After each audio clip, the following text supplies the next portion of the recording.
ओमज्ञानतिमिरान्धस्य ज्ञानाञ्जनाशलाकया चक्षुरुन्मिलितं येन तस्मै श्रीगुरुवे नमः। श्रीचैतन्यमनोभीष्टं स्थापितं येन भूतले स्वयं रूप कथामयं ददाति स्वपदान्तिकं वन्देऽहं श्रीगुरो श्रीयुतापतकमलं श्रीगुरोन् वैष्णवान् च श्रीरूपं जागृजादां सगुणरघुनाथान्वितं तं सजीवम् साद्वैतं सावधूतं परिजनासहितं कृष्णचैतन्यदेवं श्रीराधाकृष्णपादान् सगलिता श्रीविशाखान्वितांश्च हे कृष्ण करुणा सिन्धु दीनबन्धु जगत्पते गोपेश गोपिकान्त राधाकान्त नमोस्तुते तप्तकाञ्चन गौरङ्गी राधे वृन्दावनेश्वरी वृषभानुसुते देवी प्रणमामि हरिप्रिये वाञ्छाकल्पतरुभ्यश्च कृपा सिन्धुभ्येव च पतितानां पावनेभ्यो वैष्णवेभ्यो नमो नमो विष्णुपादाय कृष्णप्रस्थाय भूतले श्रीमते जयपताक स्वामिन्निति नामिने नमो आचार्यपादाय निताय कृपप्रदायिने गौरगदाधमदाय नकरग्रामाधारिणे नमो विष्णुपादाय कृष्णप्रस्थाय भूतले श्रीमते भक्तिवेदान्त स्वामिनिति नामिने नमस्ते सरस्वती देवी गौरवाणी प्रचारिणे निर्विशेष शून्यवादी पाश्चात्य देशतारिणे जय श्री कृष्ण चैतन्य प्रभु नित्यानंद श्री अद्वैत गदाधर श्रीवासदि गौरभक्तवृंद हरे कृष्णा कृष्णा कृष्णा हरे हरे हरे राम राम राम हरे हरे हरे कृष्णा எல்லா பக்தர்களுக்கும் இனிமையான இனிமையான இந்த மதிய நேர வணக்கங்கள்.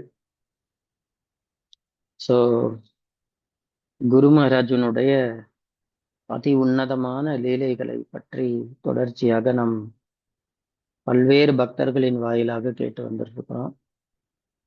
ஸோ நிறைய பக்தர்கள் குரு மகாராஜர் எந்த அளவுக்கு அவருடைய லீலைகளை பண்ணிட்டு இருக்காரு அப்படிங்கிறத நமக்கு தொடர்ச்சியா சொல்லிக்கிட்டே இருக்காங்க. சாஸ்திரங்கள் சொல்லுது, கிருஷ்ணரின் லீலையை காட்டிலும் குருவினுடைய லீலைகள் இன்னும் ரசிக்கத்தக்கது. ஏனென்றால் குருநாதர் நம்மளுடைய ஆன்மீகத்திற்கு, ஆன்மீக உலகத்திற்கு செல்லக்கூடிய பாதையினை சீரமைத்து கொடுப்பவர். ஸோ அதனால அவருடைய புகழ்களை நாம் கேட்போமே ஆனால் கண்டிப்பாக நாம் கிருஷ்ணருக்கு பாத்திரமானவர்களாக மாற முடியும். அதன் மூலமாக நம்முடைய ஆன்மீக பிரயாணமும் வெற்றி அடையும். ஸோ அந்த வகையில இன்னைக்கு அடியேனுக்கு இந்த வாய்ப்பு கிடைச்சிருக்கு. என்னுடைய குரு மகாராஜரை புகழ்ந்து பேசும் அளவிற்கு தகுதியையும் அவர் கொடுத்திருக்கிறார். ஸோ அதன் அடிப்படையில இன்னைக்கு குரு மகாராஜோட லீலைகளை பற்றி நான் ஏதோ எனக்கு தெரிஞ்ச விஷயங்களை உங்கள்கிட்ட பகிர்ந்துக்கிறேன். ஸோ எல்லாத்துக்கும் முதல்ல நான் நன்றி கடன் பட்டிருக்கேன். நீங்க எல்லாரும் உங்களோட காரணமற்ற கருணையை என்கிட்ட, உங்களோட பிரார்த்தனைகள், உங்களோட கருணைகளை நீங்க பண்றதுனாலதான் குரு மகாராஜ் கிட்ட என்னால சேவை செய்ய முடியுது. ஸோ நீங்க எல்லோருமே என்னை ஆசீர்வாதம் பண்ணணும். என்னுடைய இந்த சரீரம் இருக்கிற வரைய நான் குருநாதரோட பாத கமலங்களுக்கு எந்த விதமான அபராதம் இல்லாம சேவை செய்யணும் அப்படிங்கிறதுக்கு உங்கள்கிட்ட எல்லாத்தையும் நான் ஆசீர்வாதத்தை கேட்கிறேன். ஸோ இன்னைக்கு நம்ம ஒரு முக்கியமான விஷயம் கிட்டத்தட்டமா ஒரு 2-3 நாளா என் மண்டையில ஓடிக்கிட்டே இருக்கிற ஒரு விஷயம். அதை உங்க எல்லார்ட்டையும் பகிர்ந்துக்கலாம் அப்படின்னு நான் நினைக்கிறேன். என்ன அப்படின்னா, குருநாதர் எதனால இந்த அளவுக்கு தீவிரமான பிரச்சாரகரா இருக்கிறார்? பிரச்சாரம் பண்றோம், எல்லாருமே பண்றோம். ஸோ எல்லாருக்கும் அந்த கருணையை குருநாதர் கொடுத்திருக்கிறாரு, பிரச்சாரம் பண்ணக்கூடிய கருணை. ஆனா எந்த சூழ்நிலையிலையுமே பிரச்சாரம் பண்ணணும் அப்படிங்கிற ஒரு யுக்தி குருநாதருக்கு எங்க இருந்து வருது? ஸோ இந்த விஷயங்களை பத்தி நான் யோசிச்சுக்கிட்டே இருந்தேன். அப்போ குரு மகாராஜோட மூத்த சீடர், வெகு காலத்திய சேவகன், தவ திரு தேவ கௌரங்க பிரபு அப்படின்னு சொல்லி அவரோட உபன்யாசத்தை கேட்டுட்டு இருக்கும்போது எனக்கு இந்த விஷயங்கள் வந்து தெளிவானது. ஸ்ரீல பிரபுபாதர் எப்படி தன்னோட ஆன்மீக குருவான பக்தி சித்தாந்த சரஸ்வதி பிரபுபாதர் கொடுத்த கட்டளையை அவ்வளவு தீவிரமாக ஏற்றுக்கொண்டு சற்றும் பிறழாமல் தள்ளாத வயதில் 64 வயசுல போய் ஒரு ஆன்மீக இயக்கத்தை ஆரம்பித்து அதற்கு பெரும் தலைவராகி உலக நாடுகள் மொத்தத்திற்கும் பிரச்சாரத்தினை கொண்டு வந்து சேர்த்து அதன் மூலமா எத்தனை லட்சோப லட்சமான மக்களை வந்து ஆன்மீக லயத்துல ஈடுபடுத்தி இருக்காரு அப்படின்னா, அப்ப அந்த ஆன்மீக குருவினுடைய வாக்கு, அவர் சொன்ன வாக்கு எந்த அளவுக்கு ஸ்திரமாக இருந்திருக்க வேண்டும், அதை அவர் எவ்வாறு கிரகித்திருக்க வேண்டும் அதை இம்ப்ளிமெண்ட் பண்றதுக்காக. இந்த அளவுக்கு அவர் தீவிரமா எடுத்திருந்தா மட்டும்தான் சோ அந்த மூமெண்ட்டை ஸ்டார்ட் பண்றதுக்கான எல்லா விதமான தைரியங்களும் வந்து கிடைக்கும். ஸோ அந்த வகையில பிரபுபாதரோட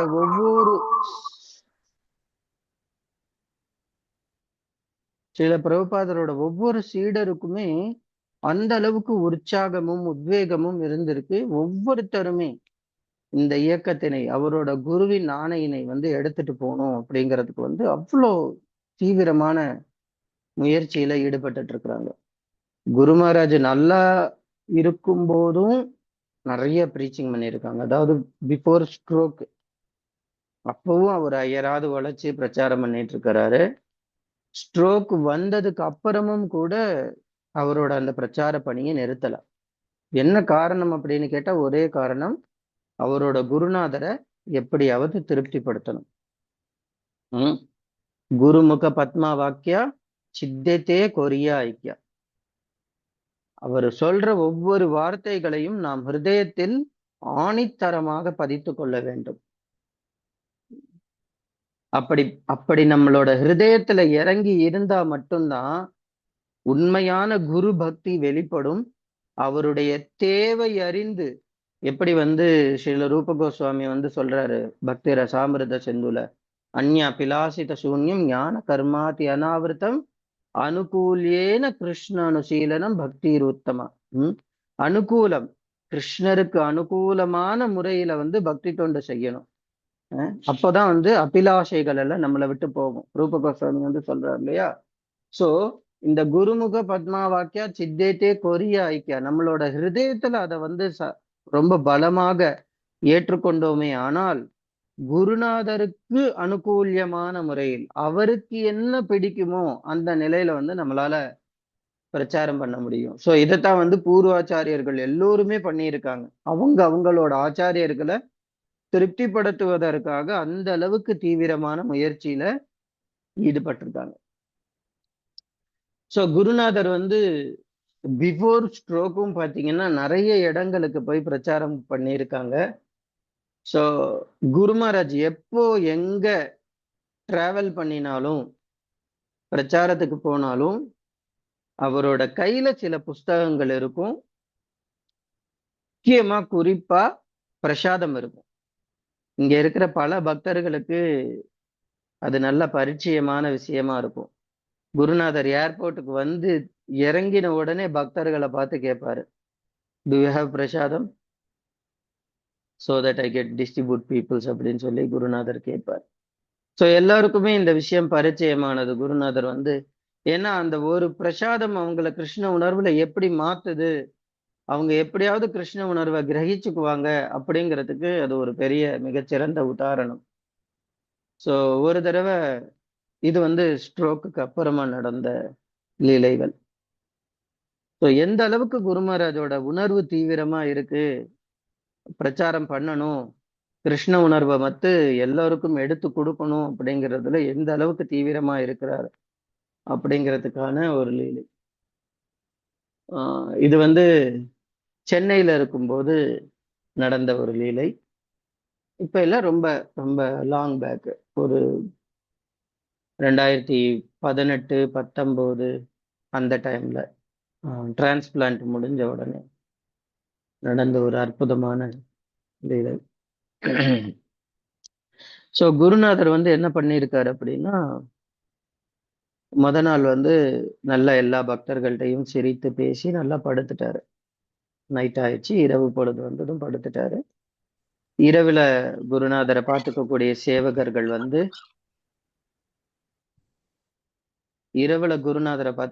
சேவகர்கள் வந்து பார்த்துட்டு காலையில மார்னிங் ஷிஃப்ட் டிவோட்டிஸ் வந்த உடனே பொறுப்பை அவங்கள்ட்ட கொடுத்துட்டு, இன்னென்ன விஷயங்கள் எல்லாம் நடந்திருக்கு, நாங்க கிளம்புறோம் அப்படின்னு சொல்லி அவங்க கிளம்பிட்டாங்க. ஸோ எப்பவுமே குரு மகாராஜுக்கு அதிகாலையில ஒரு மெடிசன், 5:30 மணிக்கு ஒரு மெடிசன் கம்பல்சரி கொடுத்தே ஆகணும். அது தைராய்டு மெடிசன். அது 5:30க்கெல்லாம் குரு மகாராஜ் கண்டிப்பா அதை சாப்பிட்டே ஆகணும். ஸோ அந்த மெடிசனுக்காக தேவகௌரங்க பிரபு குரு மகாராஜ் போய் எழுப்புறாங்க. குரு மகாராஜ் எந்திரிக்கல, ரெஸ்பான்ஸ் இல்லை, கான்சியஸ் இல்லை. ஸோ தேவகௌரங்க பிரபு என்ன யோசிச்சாங்க, ஓகே குரு மகாராஜ் வந்து டீப் ஸ்லீப்ல இருக்காங்க, இன்னும் கொஞ்சம் நேரம் தூங்கட்டும், நம்ம அதுக்கப்புறம் எழுப்பி மாத்திரையை கொடுக்கலாம் அப்படின்னு சொல்லிட்டு அவர் தூங்கட்டும்னு சொல்லி விட்டது. 7 மணி ஆயிடுச்சு. இவங்களும் போய் 2-3 தடவை முயற்சி பண்ணி பண்ணி பார்த்துருக்காங்க. குரு மகாராஜ் எந்திரிக்கவும் இல்லை. பட் கான்சியஸ் இருக்கு, நல்ல அட்டென்ஷன் இருக்காரு, கண்ணை திறந்து பார்க்கறாரு, எல்லாமே நடக்குது. ஒரு வார்த்தை கூட குரு மகாராஜ் பேச மாட்டாரு. ஸோ ஒரு விதத்துல இவங்க எல்லாருக்குமே பயம். அதற்கப்புறமா இதை என்ன செய்யறது, எப்படி சமாளிக்கிறதுன்னு ஒன்றும் தெரியல. டாக்டருங்களை எல்லாம் கூட்டிட்டு வந்திருக்காங்க. ஸோ டாக்டருங்க வந்து அவங்க மெடிக்கல் ரீதியாக சில விஷயங்கள் எல்லாம் யோசிச்சு மேபி இந்த காரணத்தினால இருக்கலாம். ஸோ நம்ம இதுக்கு பண்ண வேண்டிய ஒரே ஒரு விஷயம் என்ன அப்படின்னா, அவருக்கு வந்து உடம்ப வந்து நனைச்சு விட்டோம் அப்படின்னா மறுபடியும் கான்சியஸ்க்கு வந்துருவாரு அப்படின்னு டாக்டருங்க எல்லாம் சொல்லிட்டாங்க. ஸோ அந்த அன்கான்சியஸ் கண்டிஷன்ல இருக்கக்கூடிய குரு மகாராஜ பெட்டில் இருந்து தூக்கி வீல் சேர்ல உட்கார வச்சு பாத்ரூமுக்கு கூட்டிட்டு போய், எப்பவுமே குரு மகாராஜ் வந்து கொஞ்சம் வார்ம் வாட்டர் தான் குளிப்பாங்க. கோல்டு வாட்டர் வந்து குரு மகாராஜுக்கு சேராது. கொஞ்சம் தண்ணி வந்து மிதமான சூடு இருக்கணும். அந்த சூட்ல இருக்கிற தண்ணி தான் குரு மகாராஜ் குளிப்பாங்க. ஸோ அன்னைக்கு இவர் ஃபுல்லா இன்னும் வெளியில வரவே இல்லை. குரு மகாராஜ் கான்சியஸே வரல. இவங்களுக்கு என்ன பண்றதுன்னு தெரியல. அதுக்கப்புறம் நல்லா பச்சை தண்ணி எடுத்து தலையில இருந்து ஊத்தி குளிப்பாட்டிட்டு இருக்கிறாங்க. பட் அப்பவும் கூட குரு மகாராஜ் கான்சியஸ் வர மாட்டேங்குது. அவர் கண்ணு முழிச்சிட்டு இருக்கு, உடம்பு ஆக்டிவிட்டியா இருக்கு, ஆனா பேச மாட்டுறாரு. உள்ளார ஏதோ சிந்தனை ஓடிக்கிட்டே இருக்கு. ஒண்ணுமே வாயை திறந்து பேசுறதும் இல்லை குரு மகாராஜ். இப்ப இவங்களுக்கு பெரிய ஒரு கன்ஃபியூஷன். இப்ப என்ன பண்றதுன்னு ஒன்றும் தெரியல. வெளியில கூட்டிட்டு வந்து உடம்பெல்லாம் தொடச்சு திலக்கெல்லாம் போட்டு விட்டு மறுபடியும் ரூமுக்கு கூட்டிட்டு போயிட்டாங்க. இப்போ ரூமுக்கு கூட்டிட்டு போன உடனே தேவகௌரங்க பிரபு சொன்னாங்க, சரி ரொம்ப டயர்டா இருப்பாரு போல இருக்கு, இன்னைக்கு எதுவுமே ஆக்டிவிட்டி இல்லை, மறுபடியும் பெட்ல போட்டுடலாம் அப்படின்னு. அப்ப டாக்டர் வந்து சொல்றாங்க, இல்ல இல்ல பெட்ல இருந்தாருன்னா பிபி லோ ஆயிடும், அதனால வேண்டாம், வெளியிலேயே உட்கார்ந்து இருக்கட்டும் அப்படின்னு சொல்லி காலையில 5 மணில இருந்து 10:30 மணி வரை அட்டெம்ப்ட் பண்ணியிருக்காங்க. குரு மகாராஜை எழுப்புறதுக்கு, பேச வைக்கிறதுக்கு, எதையாவது பண்றதுக்கு எல்லாராலையும் முடிஞ்ச முயற்சிகளை வந்து செஞ்சிருக்கிறாங்க. பட் எல்லா அட்டெம்ப்டும் ஃபெயில். குரு மகாராஜ் வந்து அஜ்ஞாதம், அது என்ன சொல்றது, ஜடபரதர் எந்த ஒரு சூழ்நிலையில இருந்தாரோ அந்த மாதிரியான ஒரு உணர்வு நிலைக்கு முழுவதுமாக குரு மகாராஜ் வந்து போயிட்டாங்க. இப்போ பக்தர்களுக்கெல்லாம் ஒரே குழப்பம், என்ன பண்றதுன்னு தெரியல. அப்போ குரு மகாராஜோட இன்னொரு சேவகர், அவர் வந்து குரு மகாராஜ் பக்கத்துல வந்து அந்த ஹாஸ்பிட்டல்ல வேலை செய்யக்கூடிய ஒரு நர்ஸ், அந்த நர்ஸோட பேரை வந்து குரு மகாராஜ் காதுல சொல்றாரு. குரு மகாராஜ், இந்த பொண்ணு வந்திருக்காங்க, இந்த நர்ஸ் வந்திருக்காங்க அப்படின்னு. சோ 2 3 தடவை சொல்லியும் எதுக்கும் அதுக்கும் ரெஸ்பான்ஸ் இல்லை. அதுக்கப்புறம் குரு மகாராஜ்ட்ட அந்த பக்தர் சொன்னாராம், குரு மகாராஜ், அந்த நர்ஸ் வந்து டெய்லி இப்ப 5 மாலை ஜபிக்கிறாங்களாம் அப்படின்னு. அது சொன்ன உடனே கண்ணை டைம்னு விழிச்சிட்டு சத்தமா, ஸ்ரீ கிருஷ்ணா சைதன்யா பிரபு நித்யானந்தா ஸ்ரீ அத்வைதா கதாதார ஸ்ரீவாசாதி கௌர பக்த விருந்தா ஹரே கிருஷ்ணா கிருஷ்ணா கிருஷ்ணா ஹரே ஹரே ஹரே ராம ராம ராம ஹரே ஹரே அப்படின்னு சத்தமா கீர்த்தனம் பாட ஆரம்பிச்சிட்டாராம். சோ குரு மகாராஜோட எனர்ஜி அந்த மாதாஜியால திரும்பி வந்துருது. கிட்டத்தட்டமா 6 மணி நேரம் ட்ரை பண்ணி டிவோட்டிஸ் எல்லாம் தோத்து போன ஒரு விஷயம். ஏன்னா 2 வருஷத்துக்கு முன்னாடி குரு மகாராஜ் ஸ்ட்ரோக்குக்காக சென்னைக்கு வந்திருக்கும் போது அந்த மாதாஜிட்ட ஹரிநாம் கார்டை கொடுத்து அவங்கள வந்து ஜெபம் பண்ண சொல்லி குரு மகாராஜ் சொல்லியிருக்காங்க. சோ அந்த விஷயம் குரு மகாராஜ் காதுக்குள்ளார போன உடனே குரு மகாராஜ் திரும்பிட்டாரு கான்சியஸ்க்கு. அதுக்கப்புறம் தான் அங்க இருந்த பக்தர்களுக்கு பிராணனே வந்திருக்கு. சோ குரு மகாராஜ் எந்த சூழ்நிலையில இருந்திருக்காரு, அவரோட சூழ்நிலையை மீறி கிருஷ்ண உணர்வுல பிரச்சாரத்துக்கான முக்கியம் எந்த அளவுக்கு அப்படிங்கிறத உணர்த்துறதுக்காக அந்த ஒரு லீலையை பண்ணாரு அப்படின்னு சொன்னாரு. சோ எனக்கு என்ன தோணுச்சுன்னா, இப்படியும் ஒருத்தரால பிரச்சாரம் பண்ண முடியுமா? எவ்வளவு நேரம் அந்த பக்தர்களை போட்டு பாடா படுத்தி என்ன ஆயிருக்கோ ஏதாயிருக்கோ, டாக்டருங்கெல்லாம் மண்டையை போட்டு பிச்சுக்கிட்டு இருந்திருப்பாங்க. அந்த அந்த சூழ்நிலையை கற்பனை பண்ணி பாருங்க. காலையில 5 மணில இருந்து 10:30 மணி வரை ஒருத்தர் எந்திரிக்கல. எல்லா ஆக்டிவிட்டியும் நடக்குது. உட்கார்ந்து இருக்காரு, மத்தவங்களை பாக்குறாரு, எல்லாம் பண்றாரு, வாயை திறந்து பேசவே இல்லை.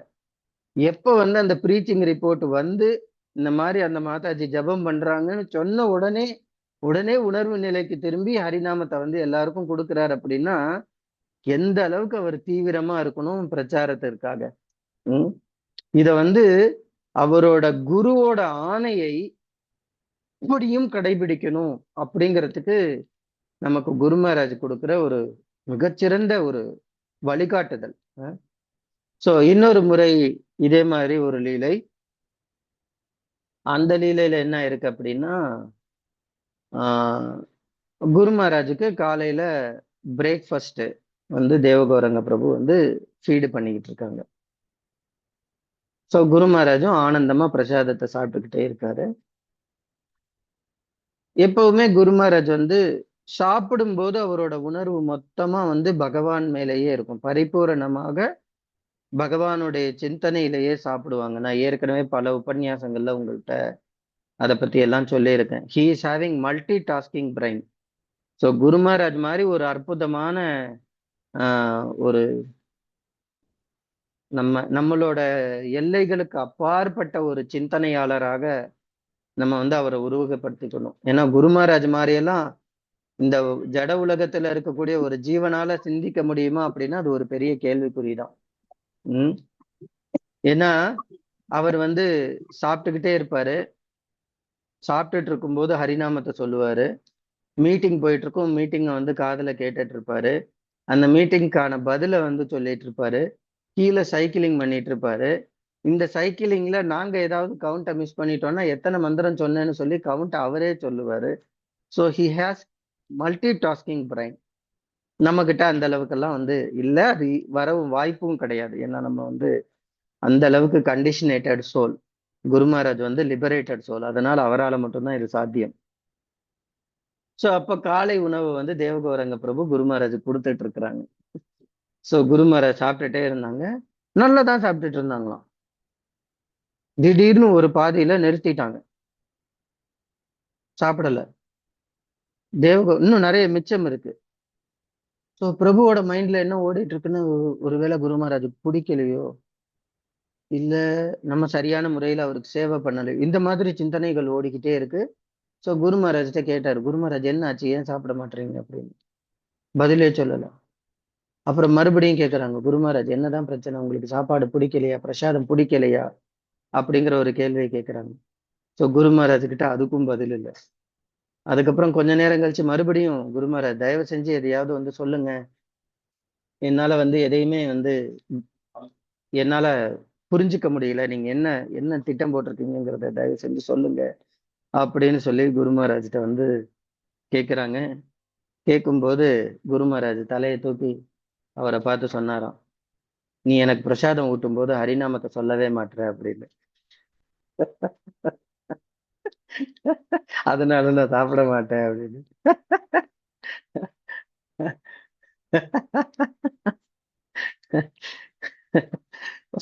ஒரு குழந்தை வந்து கையில பொம்மைய குடுத்தாதான் சாப்பிடுவேன் அப்படிங்கிற மாரி, "நீ ஹரிநாமத்த சொன்னாதான் நான் சாப்பிடுவேன்." So, அப்ப தேவகௌரங்க பிரபு யோசிச்சாங்களாம். இது என்னது இது? சரி, ஓகே. சோ அப்ப இருந்து ஒவ்வொரு ஸ்பூன் ஊட்டும் போதும் இவரு சத்தமா ஹரே கிருஷ்ண மகாமந்திரத்தை சொல்லிக்கிட்டே குரு மகாராஜுக்கு பிரசாதத்தை கொடுக்குறாங்க. குரு மகாராஜ் மறுபடியும் ஆனந்தமா பிரசாதத்தை வந்து ஏத்துக்க ஆரம்பிக்கிறாங்க. சோ இப்படியாக போய்க்கிட்டே இருந்தது. சோ பிரபு வந்து சொன்னாங்க, என்ன சொன்னாங்க அப்படின்னா, முன்னாடி எல்லாம் குரு மகாராஜ் மட்டும் நாமத்தை சொல்லணும்னு நினைச்சிட்டு இருந்தாரு. இன்னைக்கு கூட இருக்கிற எல்லாரையும் நாமத்தை சொல்ல வச்சுக்கிட்டே இருக்கிறாரு அவரு சாப்பிடும்போது. சோ இதுதான் பிரச்சாரத்திற்கான பெரிய யுக்தி. குரு மகாராஜால எந்த சூழ்நிலையிலும் எந்த காலகட்டத்திலையும் எப்படியும் மத்தவங்களையும் கிருஷ்ணரோட சேவையில ஈடுபடுத்த முடியுங்கிறதுக்கு இது ஒரு பெரிய உதாரணம் அப்படின்னு. சோ நம்மளும் வாழ்க்கையில என்னென்னமோ திட்டமெல்லாம் போட்டுட்டு இருக்கோம் பிரச்சாரத்துக்காக வித்தியாசமா. ஆனா ஹரிநாமத்தை இப்படியும் சொல்ல வைக்க முடியும் அப்படிங்கிறதுக்கு குரு மகாராஜ் வாழ்க்கையில இது ஒரு பெரிய உதாரணமா காமிச்சு கொடுத்திருக்காரு நமக்கு. சோ அதுக்கப்புறம் இன்னும் ஒரு முறை இதே மாதிரி ஒரு லீலை நடந்தது. அந்த லீலையின் போது அடியேனும் பங்கெடுத்துக்கிற வாய்ப்பு கிடைச்சுச்சு. குரு மகாராஜ் மலேசியால இருக்கிறாங்க. மலேசியால இருக்கும்போது நாங்க ஒரு ஆஸ்பத்திரிக்கு போனோம். குரு மகாராஜ் டயாலிசிஸ்க்காக. ஸோ அந்த ஆஸ்பத்திரியில வெறும் டயாலிசிஸ் மட்டும்தான், வேற எதுவும் இது கிடையாது. போவாங்க, டயாலிசிஸ் பண்ணுவாங்க, மறுபடியும் ரூமுக்கு வந்து குரு மகாராஜ் தூங்கிடுவாங்க. ஸோ இந்த மாதிரி ஒரு சூழ்நிலை. அப்போ அந்த ஹாஸ்பிட்டல்ல குரு மகாராஜ் போன உடனே அந்த சைத்தன்ய மகாபிரபுவோட ஒரு ஸ்லோகம் இருக்கு இல்லையா, யாரதே ஹோ தாரே கஹோ கிருஷ்ண உபதேச சமாராத்தியம் குரு. ஸோ அந்த ஸ்லோகம் வந்து குரு மகாராஜ் எப்பவுமே கோட் பண்ணி பார்க்கிறவங்க எல்லாரையும் பிடிச்சு போட்டுருவாரு கிருஷ்ண உணர்வுல. ஸோ அந்த அளவுக்கு தீவிரமாக அவரோட குருவோட ஆணையை நிறைவேற்றுவதில் தீவிரமாக இருக்கக்கூடிய மிகச்சிறந்த மகான் யோகி. ஸோ என்னாச்சு, ஹாஸ்பிட்டல்ல போய் குரு மகாராஜ பெட்ல படுக்க வச்சாச்சு, டயாலிசிஸ் ஸ்டார்ட் பண்ணியாச்சு. இப்போ டயாலிசிஸ் பண்றதுக்காக ஒரு நர்ஸ் வந்தாங்க. ஸோ குரு மகாராஜ் அந்த நர்ஸை பார்த்ததும் உன்னோட பேர் என்னன்னு கேட்டாங்க. அவங்க சைனீஸ் கிறிஸ்டன், சைனீஸ் கிறிஸ்துவ தர்மத்தை கடைபிடிக்கக்கூடிய ஒரு மாதாஜி அவங்க. ஸோ இப்போ குரு மகாராஜ் பேரை கேட்ட உடனே கொஞ்ச நேரம் அமைதி ஆயிட்டாங்க. ஏன்னா நம்ம வந்து நமக்கு இந்த ஆர்வ மிகுதி, ஆர்வ கோளாறு இதெல்லாம் நம்ம கிட்ட ரொம்ப அதிகம். ஆனா குரு மகாராஜ் வந்து இடம், பொருள், காலம், சூழ்நிலை இது எல்லாத்தையும் பார்த்துதான் ஒருத்தங்கள்ட்ட வந்து பிரச்சாரம் பண்ணுவார். அப்போ அந்த மாதாஜியை பார்த்துட்டு ஒரு 2 நிமிஷம் சும்மா இருந்துட்டு அதுக்கப்புறம் குரு மகாராஜ் அந்த மாதாஜியை பார்த்துட்டு கேட்டாரு, நீ மெடிடேஷன் ஏதாவது பண்றியா அப்படின்னு. மெடிடேஷன் அப்படின்னா என்ன அப்படின்னு அவங்க கேட்டாங்க. மெடிடேஷன் தெரியாதா? Mantra meditation, Mantra meditation. So எனக்கு தெரியாது, நான் இதுவரை பண்ணதில்லை. உங்களுக்கு பண்றதுக்கு விருப்பம் இருக்கா? நான் சொல்லித் தரேன் அப்படின்னு. அது ஒன்றும் பிரச்சனை இல்லை, நான் கத்துக்கிறேன். உடனே ஹரே கிருஷ்ணா கார்டை எடுத்து கொடுத்து குரு மகாராஜ் வந்து இந்த மந்திரத்தை வாசி அப்படின்னு சொன்னாங்க. ஸோ அந்த அம்மா வந்து ஸ்ரீ கிருஷ்ண சைத்தன்யா, பிரபு நித்யானந்தா, ஸ்ரீ அத்வைதா அதை வந்து சொல்றதுல கொஞ்சம் சொதப்பிட்டாங்க. ஸோ குரு மகாராஜ் வந்து சொல்லி கொடுத்தாரு. ஸ்ரீ கிருஷ்ணா திருப்பி சொல்லுங்க, ஸ்ரீ கிருஷ்ணா, சைத்தன்யா சைத்தன்யா, பிரபு நித்யானந்தா பிரபு நித்யானந்தா. ஸோ குரு மகாராஜ் வந்து ஒவ்வொரு பேரையும் சொல்லி கொடுத்துட்டு மகா மந்திரத்தை படிக்க வச்சுட்டார். அந்தமா மகாமந்திரத்தை படிச்சுட்டு போயிட்டாங்க. ஓகே. அதுக்கப்புறம் யாரெல்லாம் குரு மகாராஜ் ரூமுக்கு வர்றாங்களோ, see that lady she chanted one time Hare Krishna mantra, that nurse she chanted one time Hare Krishna Mantra.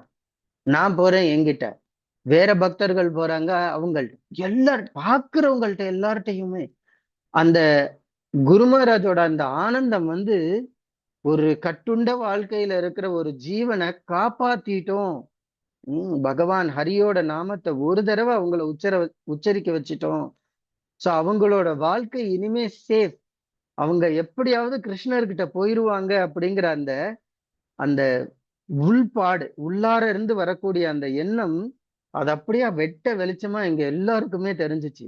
எவ்வளவு சந்தோஷம் குரு மகாராஜ், அந்த மாதாஜி ஒரு தடவை ஹரே கிருஷ்ண மகாமந்திரத்தை சொல்லிட்டாங்கன்னு. சோ அதுக்கப்புறமா அதான் நம்ம எப்பவுமே ரொம்ப மெச்சூர்டு இல்ல, அதிக பிரசங்கிங்கள். பக்கத்துல இருந்த ஒரு பக்தர் உடனே ஒரு புஸ்தகத்தை எடுத்து காமிச்சு குரு மகாராஜிட்ட, குரு மகாராஜ் இதை கொடுத்துடலாம், வை வை கீழே வை. சும்மா இதெல்லாம் தூக்கிட்டு இருக்காத அப்படின்னு சொல்லி புக்க ஃபுல்லார வைக்க சொல்லிட்டார். சோ கொஞ்ச நேரம் கழிச்சு அந்த அம்மா அவங்களோட டியூட்டியை முடிச்சுட்டு போயிட்டாங்க. அவங்க என்ன டேப்பிங் எல்லாம் பண்ணணும், ரத்தம் எல்லாம் கனெக்ஷன் எல்லாம் பண்ணிட்டு அவங்க வேற டியூட்டி பாக்குறதுக்காக போயிட்டாங்க. டயாலிசிஸ் முடியும் போது திரும்பி வராங்க அதே நர்ஸ். திரும்பி வந்த உடனே குரு மகாராஜ் வந்து அவங்கள பார்த்தாங்க. பார்த்து குரு மகாராஜ் வந்து கேட்டாங்க, உங்களுக்கு புக்ஸ் படிக்கிறதுல எல்லாம் இன்ட்ரெஸ்ட் இருக்கா அப்படின்னு. எதை பத்தி? இந்த மந்த்ரா மெடிடேஷன் சொல்லி தந்தல, அந்த அதுக்கு ரிலேட்டடா புக்ஸ் எல்லாம் நாங்க எழுதியிருக்கோம், எங்க புக்கு அதெல்லாம் நீங்க படிப்பீங்களா அப்படின்னு.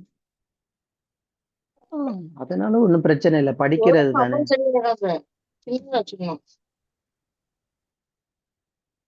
படிக்கிறது தானே, படிக்கிறது ஒரு பெரிய விஷயம் இல்லை, தாராளமா படிக்கிறேன் நான் அப்படின்னு அவங்க சொன்னதும், அப்ப அந்த பக்தர்கிட்ட சொல்லி அந்த புக்கை எடுத்து கொடுத்து, இந்தாங்க இதை படிச்சுங்க, உங்களால முடிஞ்சா இந்த புஸ்தகத்துல இருக்கிறத கடைபிடிக்க முயற்சி பண்ணுங்க, இது வந்து எந்த கால நியமங்களும் கிடையாது, நீங்க கண்டிப்பா கடைபிடிச்சே ஆகணும் அப்படிங்கறதெல்லாம் எதுவும் கிடையாது, உங்களால முடிஞ்சா இதை கடைபிடிங்க அப்படின்னு. சோ அதுக்கப்புறம் அந்த மாதாஜியும் ரொம்ப நன்றி சொன்னாங்க. உடனே குரு மகாராஜ் ஆஸ் யூஷுவல் அவர் கையில இருக்கிற அந்த ஜெகநாத் ஸ்டிக் எடுத்து அவங்க தலையில ஒரு அடி போட்டாரு. அதுக்கப்புறம் அந்தம்மா போயிடுச்சு. டயாலிசிஸ் முடிஞ்சு குரு மகாராஜ் ரூமுக்கு வந்துட்டாரு. ஃபுல் டே இது நடந்தது. மத்தியானம் மறுநாள் காலையில வரைய குரு மகாராஜ் அதை எடுத்துட்டே வர்றாரு. அந்த அம்மா ஹரே கிருஷ்ண மகாமந்திரம் சொல்லிட்டாங்க, ஒரு ஜீவன் ஹரே கிருஷ்ண மகாமந்திரம் சொல்லிருச்சு. சோ அவங்க சொன்னது என்னமோ ஒரு தடவை, ஆனா குரு மகாராஜோட எண்ணம் ஃபுல்லா ஒரு மீன் வந்து தண்ணியில இருந்து வெளியில வந்து விழுந்து துடிச்சுக்கிட்டு இருக்கு.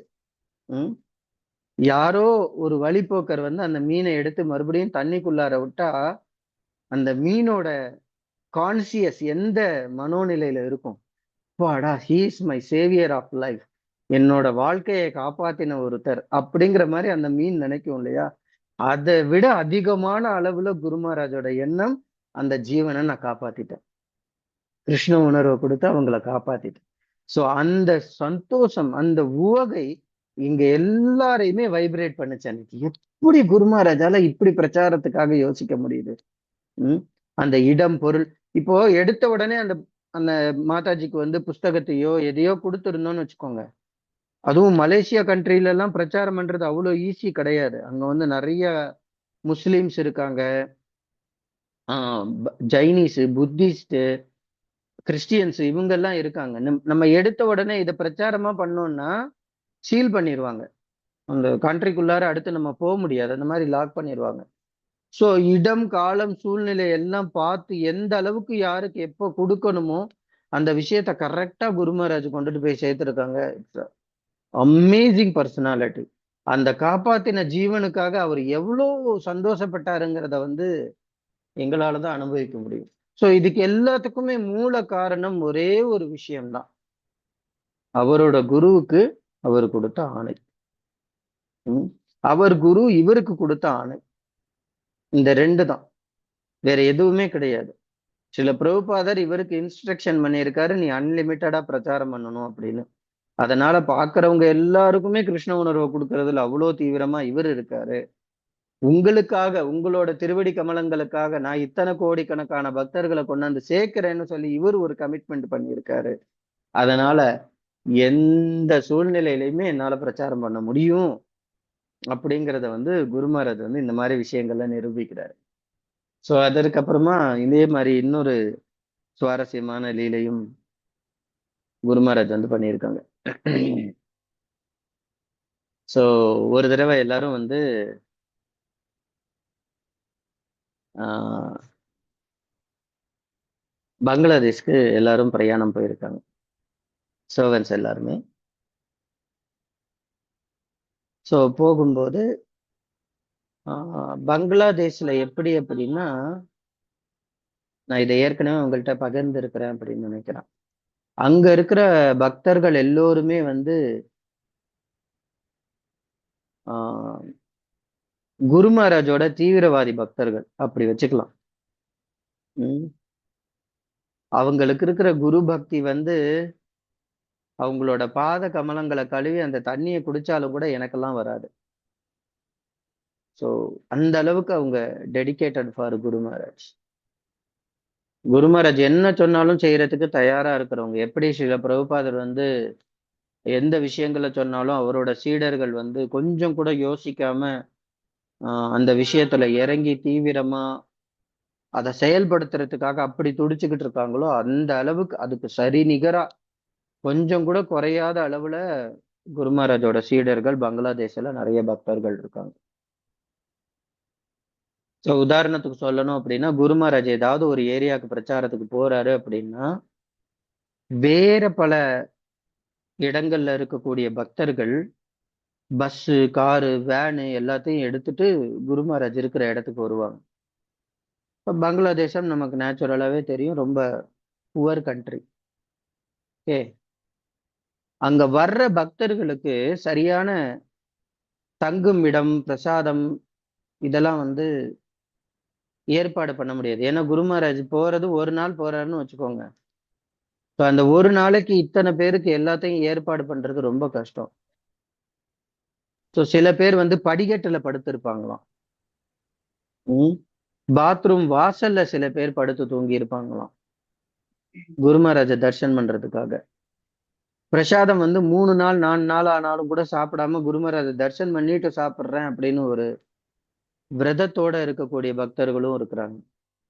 இப்ப அந்த அளவுக்கு தீவிரமான பக்தர்கள் வந்து வங்கதேசத்துல இருக்கக்கூடியவங்க.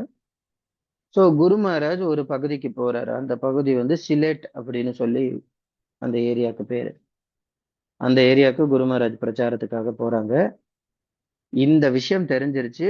குரு மகாராஜ் 3 நாள் மட்டும்தான் வங்கதேசத்துல இருக்க போறாங்க அப்படின்னு தெரிஞ்ச உடனே எல்லா ஊரும் மூட்டை முடிச்செல்லாம் கட்டிக்கிட்டு துணிமணி எல்லாம் எடுத்துக்கிட்டு குரு மகாராஜை எப்படியும் தரிசனம் பண்ணிடணும்னு சொல்லிட்டு எல்லாருமே கூட்டம் கூட்டமா இந்த சிலேட்டுங்கிற ஊருக்கு வந்துட்டாங்க. அது ரொம்ப சின்ன ஊர் இருக்கிறதுலயே. கோவிலும் ரொம்ப சின்னது. குரு மகாராஜ் தங்குறதுக்கே பாத்தீங்க அப்படின்னா ஒரு சின்ன ஒரு ரூம் மட்டும் தான் கொடுத்துருக்காங்க. சர்வெண்ட்ஸ் எல்லாரும் கோவிலோட ஹால்ல தான் படுக்கணும். அந்த மாதிரியான ஒரு வசதி இருக்கக்கூடிய ஒரு கோவில் அது. ஸோ இவங்க பாட்டு கிட்டத்தட்டமா 30,000 40,000 பக்தர்கள் அங்க இருக்கிறாங்க குரு மகாராஜ் தர்ஷன் பண்றதுக்கு. ஸோ எல்லாருக்கும் வந்து சாயந்தரத்துல வந்து குரு மகாராஜ் கிளாஸ் கொடுத்துட்டு போயிட்டாங்க. அதுல ஒரு நாள் ஒரு மாதாஜி மட்டும் குரு மகாராஜ் கிட்ட ஆசீர்வாதம் வாங்காம போகக்கூடாது அப்படின்னு ஒரு தீவிரம் அவங்கள்ட்ட. குரு மகாராஜ் எல்லாரையும் ஆசீர்வாதம் பண்ணிட்டாரு. பட் அந்த ஒரு மாதாஜி மட்டும் வெயிட் பண்ணியிருக்காங்க. அப்போ வெயிட் பண்ணி தர்ஷன் பண்ணிட்டு குரு மகாராஜ் தர்ஷன் பண்ணிட்டு போகணும் அப்படின்னு காலை பொழுதுல வந்து போயிருக்காங்க. ஒரு 6 மணி அந்த மாதிரி டைம்ல. அப்படி 6 மணிக்கு போகும்போது அங்க தேவகௌரங்க பிரபு இருந்திருக்காங்க. தேவகௌரங்க பிரபு சொன்னாங்க, இல்ல இல்ல குரு மகாராஜ் வந்து ரெஸ்ட் எடுத்துட்டு இருக்காங்க. அவர் 1 மணி நேரம் கழிச்சு தான் எழுப்ப சொல்லியிருக்காரு. இப்போ அவரை எழுப்ப முடியாது, ஆசீர்வாதம் எல்லாம் பண்ண முடியாது. நீங்க ஒரு மணி நேரம் கழிச்சு வேணா வாங்க அப்படின்னு. இல்ல இல்ல பிரபு, கண்டிப்பா நான் ஆசீர்வாதம் வாங்கி தான் ஆகணும். எங்க பஸ் புறப்பட போகுது. இப்ப நான் போல அப்படின்னா என்னை விட்டுட்டு போயிடுவாங்க அப்படின்னு. இல்ல குரு மகாராஜா நாங்க தொல்லை பண்ண முடியாது. அவரு சொல்லியிருக்காரு 1 மணி நேரம் கழிச்சு தான் வந்து ஆசீர்வாதம் குடுப்பேன். 1 மணி நேரம் கழிச்சு தான் என்ன எழுப்பணும்னு சொல்லியிருக்காரு. ஸோ அதனால இப்போதைக்கு முடியாது. நீங்க வெயிட் பண்ணுங்க. இல்லன்னா நீங்க கிளம்புங்க. அடுத்த தடவ வாங்கிக்கலாம் அப்படின்னு. அப்ப அந்த மாதாஜி வந்து எக்ஸ்பிளைன் பண்ணாங்களா, எதனால அவங்களுக்கு ஆசீர்வாதம் வேணும் அப்படின்னு. அவரோட பையன் வந்து ஏதோ ஒரு பெருத்த கொடிய நோயில வந்து அவதிப்பட்டுட்டு இருக்காரு. உங்க குட்டி பையனையும் கூட்டிட்டு வந்திருக்காங்க. ஸோ அவங்களும் வந்து பார்க்காத மருத்துவர்களே கிடையாது. எல்லா மருத்துவர்களையும் பார்த்துட்டாங்க. மொத்த பங்களாதேசத்துல இருக்கக்கூடிய எல்லா மருத்துவர்களையும். ஸோ அந்த பையனோட நோயை யாராலையும் தீர்க்க முடியல. ஆயுர்வேதம் பார்த்தாச்சு, அலோபதி பார்த்தாச்சு, ஹோமியோபதி பார்த்தாச்சு, அப்புறம் நியூரோ தெரப்பி பார்த்தாச்சு. எல்லா மருத்துவர்கள் போறவங்க எல்லாரும் வந்து இந்த பையன் பொழைக்கிறது கஷ்டம். இவரால இனிமே இந்த உலகத்துல சர்வைவல் பண்ண முடியாது. இப்படியே எல்லாருமே நெகட்டிவ் இம்பாக்டே கொடுத்துட்டு இருக்காங்க. ஸோ அந்த அம்மாவுக்கு மொத்தம் இருந்த நம்பிக்கை மொத்தமும் போயிடுச்சு. அப்போ என்ன ஆயிருக்குன்னா, புதுசா ஒரு ஆயுர்வேத மருந்த வந்து கேள்விப்பட்டிருக்காங்க. இந்த மாதிரி இந்த டாக்டர்கிட்ட போனா அவர் எப்பேற்பட்ட நோயா இருந்தாலும் குணப்படுத்திடுவார் அப்படின்னு சொல்லி கேள்விப்பட்டு அந்த ஒரு மருத்துவரை போய் அணுகலாம் அப்படின்னு சொல்லி போயிருக்காங்க. ஸோ அந்த மருத்துவர்கிட்ட போனதும் அவர் உடம்பெல்லாம் பரிசோதனை பண்ணிட்டு அவரும் சொல்லிட்டாராம், இல்ல வாய்ப்பில்லை, இந்த குழந்தைக்கு இந்த நோயில இருந்து குணப்படுத்த என்னால முடியாது. ஆனா உனக்கு நான் ஒரு வழி மட்டும் சொல்றேன். அந்த மருத்துவர் வந்து முஸ்லீம். ஏ உனக்கு ஒரு உபாயம் சொல்றேன். என்ன அப்படின்னா, யாராவது ஒரு வைஷ்ணவர், ஒரு தூய பக்தர், அல்லது ஒரு பெரிய பூஜாரி லெவல்ல இருக்கக்கூடிய ஒருத்தர் உன்னுடைய குழந்தையை ஆசீர்வாதம் பண்ணா அவனோட நோய் போறதுக்கு வாய்ப்பு இருக்கு. அவன் நல்லா ஆகிறதுக்கு வாய்ப்பு இருக்கு அப்படின்னு அந்த முஸ்லிம் மருத்துவர் சொல்லியிருக்காரு. சோ இந்த அம்மாவுக்கு தெரிஞ்ச ஒரே பியூர் டிவோட்டி தவத்திரு ஜெயபதாக சுவாமியை தவிர வேற யாரும் கிடையாது. மகா வைஷ்ணவர்னாலும் அவர்தான். ஸோ உடனே அந்த அம்மா வந்து இதெல்லாம் சொல்லி காலில் விழுந்து கதறி அழுவுது, எப்படியாவது என் பிள்ளைக்கு வந்து ஆசீர்வாதம் வாங்கி தந்துருங்க அப்படின்னு. ஸோ இதை கேட்டதும் தேவகோரங்க பிரபுக்கும் மனசு கொஞ்சம் இலகிருச்சு. சரி, ஓகே, குரு மகாராஜா இந்த விஷயத்துக்காக குரு மகாராஜா தொல்லை பண்றதுக்கு தப்பு இல்லை அப்படின்னு சொல்லிட்டு அந்த அம்மாவை சொன்னாராம், சரி நீ நீ உள்ளார வர முடியாது, உன் வீட்டுக்காரரை வர சொல்லு அப்படின்னு. அவங்க அவர் வீட்டுக்காரரை கூட்டிட்டு வந்திருக்காங்க. கூட்டிட்டு வந்து 2 பேரும் உள்ளார போயிருக்காங்க. கௌரங்க பிரபு வந்து எக்ஸ்பிளைன் பண்றாரு, இந்த மாதிரி இந்த குழந்தைக்கு இப்படி எல்லாம் இருக்கு, நீங்க ஆசீர்வாதம் பண்ணணும் அப்படின்னு ஆசீர் அப்படின்ற வார்த்தையை கூட முடிக்கலையாம். அதுக்குள்ளார குரு மகாராஜ் அவர் கை எடுத்து அந்த குழந்தை மேல வச்சுட்டாராம், தலையில வச்சுட்டாரு. சோ அந்த அம்மாவுக்கும் அந்த வீட்டுக்காரருக்கு அந்த குழந்தைக்கு சரியான சந்தோஷம். அப்படியே மட்டற்ற மகிழ்ச்சியில பஸ்ல ஏறி போய் உட்கார்ந்துட்டு அவங்க ரொம்ப சந்தோஷமா ஊருக்கு போயிட்டாங்க. அவங்க போனதுக்கு அப்புறம் குரு மகாராஜோட ரொட்டீன் எல்லாம் ஸ்டார்ட் ஆயிடுச்சு. 3 நாள் கழிச்சு குரு மகாராஜும் மாயப்பூருக்கு வந்துட்டாங்க. 2 வருஷம் கழிச்சு அந்த மாதாஜி மாயப்பூருக்கு வராங்க. பிரபு வந்து அதை சொல்லும் போதே சொன்னாரு, எனக்கே நம்பிக்கை இல்ல. சோ 2 வருஷம் கழிச்சு அந்த மாதாஜி வந்து மாயப்பூருக்கு வந்திருக்காங்க. வந்த உடனே பிரபுவை பார்த்துட்டு, பிரபு ரொம்ப நன்றி, உங்களுக்கு என்ன ஞாபகம் இருக்கா அப்படின்னு. இல்ல, யாரு நீங்க அப்படின்னு. இந்த மாதிரி அன்னைக்கு நீங்க தான் எனக்கு வந்து ஆசீர்வாதம் குழந்தைக்கு வாங்கி தந்தீங்க. ஓ ஆமா ஆமா, ஞாபகம் வந்துருச்சு. எப்படி இருக்கா உன் பையன் அப்படின்னு சொல்லி தேவகோரங்க பிரபு கேட்டிருக்காங்க. கிருஷ்ணா கிருஷ்ணா கிருஷ்ணா.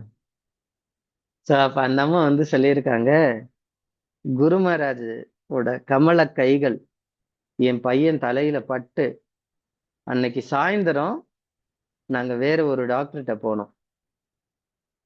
அவனுக்கு என்னெல்லாம் நோய் இருக்குன்னு லிஸ்ட் போட்டாங்களோ, சாயந்தரம் அவனோட உடம்புல எந்த பிரச்சனையும் இல்லை. காலையில குரு மகாராஜ் வந்து தலையில கை வச்சிருக்கிறாரு, சாயந்தரம் எல்லா நோயும் போயிடுச்சு. ம். என் இ- பையன் என் பையன் வந்து அவ்வளோ நல்லா இருக்கான். அவ்வளோ சந்தோஷமா இருக்கான். பாருங்க, இவர்தான் என் பையன். அன்னைக்கு எப்படி கண்டிஷன்ல நான் தூக்கிட்டு வந்தேன் அவனை, இன்னைக்கு நீங்க பாருங்க என் கூட எப்படி விளையாடிட்டு இருக்கான். இது எல்லாத்துக்கும் நீங்க தான் காரணம்னு சொல்லி அவர் காலில் விழுந்தாங்களாம். அவரு சொன்னாரா, நான் எங்கம்மா காரணம், காரணம் கரெக்டா மேல படுத்துட்டு இருக்கிறாரு, பையன் சரியாயிட்டான்ல கிளம்பு அப்படின்னு சொல்லி. சோ அத பத்தி என்கிட்ட சொல்லிட்டு இருக்கும்போது பிரபு வந்து சொன்னாங்க, ஒரு ஜீவன் எந்த அளவுக்கு பர துக்கியா இருக்கணும். ம்? மற்றவர்கள் படும் கஷ்டத்தை தான் படும் கஷ்டமாக எண்ணி அந்த வார்த்தை சென்டென்ஸ் கம்ப்ளீட் கூட பண்ணல, ஆசீர்வாதம் அப்படிங்கிற விஷயத்த கம்ப்ளீட் கூட பண்ணல, அடுத்த செகண்ட் தலையெடு அந்த குழந்தையோட கையை, குரு மகாராஜோட கையை எடுத்து குழந்தையோட தலையில வச்சுட்டார். ம். எந்த அளவுக்கு அவருக்கு காருண்யம். ம். எப்படி எல்லாம் குரு மகாராஜ் வந்து லீலை பண்றாரு. சோ இது எல்லாமே நமக்கு ஒரு பாடம். எந்த விதத்துல, எப்படி நம்மளும் இன்னும் தீவிரமா அவருக்கு உதவி செய்ய முடியும். இந்த இந்த விஷயங்கள்ல நம்ம தீவிரமா உதவி செய்ய ரெடியா இருக்கோம் அப்படின்னா, அவரோட கருணை எல்லையற்றதாக நமக்கும் கிடைக்கும். குரு மகாராஜ் ஒரு யோகியாக செயல்படுகிறார், ஒரு ஆன்மீகியாக செயல்படுகிறார், குறை தீர்க்கும் மருத்துவராக செயல்படுகிறார். எந்த விஷயத்திலையும் குரு மகாராஜுக்கு குறைச்சலே இல்லை. ம். அவரோட லீலைகள் நாளுக்கு நாள் நாளுக்கு நாள் அதிகரித்து கொண்டே போகிறது. எப்படியாவது இந்த கட்டுண்ட உலகத்துல இருக்கக்கூடிய ஜீவன்களை காப்பாத்தி பகவானோட திருப்பாதத்துல கொண்டு போய் சேர்த்தரணும். இந்த ஒரு விஷயத்துல அவ்வளவு தீவிரமா இருக்காரு குரு மகாராஜ். சோ இது மாதிரி பல்வேறு விஷயங்கள் நடந்துட்டு இருக்கு. இன்னொரு இன்னொரு இன்னொரு லீலையும் இதுக்கு நாமத்துக்கு ரிலேட்டடாக ஒரு லீலை. அதே மாதிரி ஒரு நாள் வந்து காலையில பிரசாதம் குரு மகாராஜ் வந்து ஏத்துக்கிட்டு இருக்காங்க. சோ பிரசாதம் சாப்பிடும்போது, ஏன்னா குரு மகாராஜுக்கு நான் ஏற்கனவே சொல்லியிருக்கேன் இல்லையா, அந்த ஒரு நாளைக்கு காலையில ஒரு 11 மாத்திரை சாப்பிடணும், மத்தியானத்துல ஒரு 13 மாத்திரை, நைட்டு 9 மாத்திரை. ஸோ இது வந்து குரு மகாராஜோட ஒரு மீலுக்கு சமம், ஒரு சப்ஜிக்கு சமம். அந்த மாதிரி டெய்லி இவ்வளவு மாத்திரையை சாப்பிடணும். அதை உணவின் இடைவேளையிலேயே வந்து நாங்க கொடுத்துருவோம். ஏன்னா சாப்பிட்டுட்டு 20 நிமிஷம் வெயிட் பண்ணி அதுக்கப்புறம் மருந்து கொடுக்கணும் அப்படின்னா அது நடக்காது. அதனால குரு மகாராஜ் சாப்பிட்டுக்கிட்டே இருக்கும்போதே மருந்தை வந்து ஊட்டிடுவோம். ஸோ தேவகோரங்க பிரபு மருந்தை கொடுத்துட்டே இருக்காங்க, பிரசாதம் ஊட்டுறாங்க. ஒரு வாய் ஊட்டி 2 3 வாய் ஊட்டுனதுக்கு அப்புறம் மாத்திரையை கொடுக்கணும். உள்ளார போய்கிட்டே இருக்கு.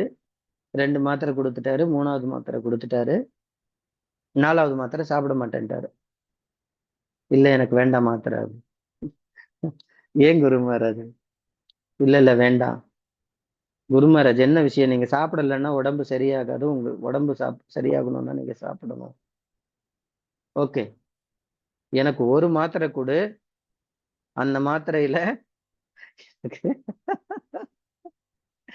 கிருஷ்ண பிரேம கிடைக்கணும் அப்படின்னு.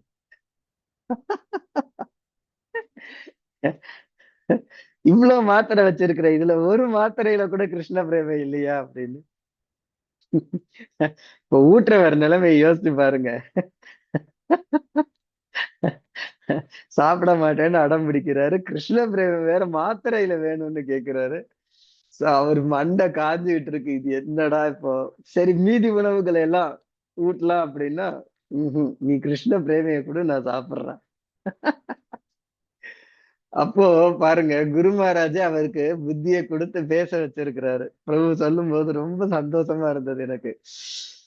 அப்ப வந்து சொன்னாங்களாம், குரு மகாராஜ், நீங்க சாப்பிடுற பிரசாதத்துல கிருஷ்ண பிரேமம் இருக்கு, இத சரியா சாப்பிட்டீங்கன்னா கிருஷ்ண பிரேமம் உங்களுக்கு கிடைக்கும் அப்படின்னு குரு மகாராஜ் அவரை பார்த்து சொன்னாரா, ரொம்ப பெரிய இன்டெலிஜென்ட் நீ, என்ன புரிஞ்சுக்கிட்ட.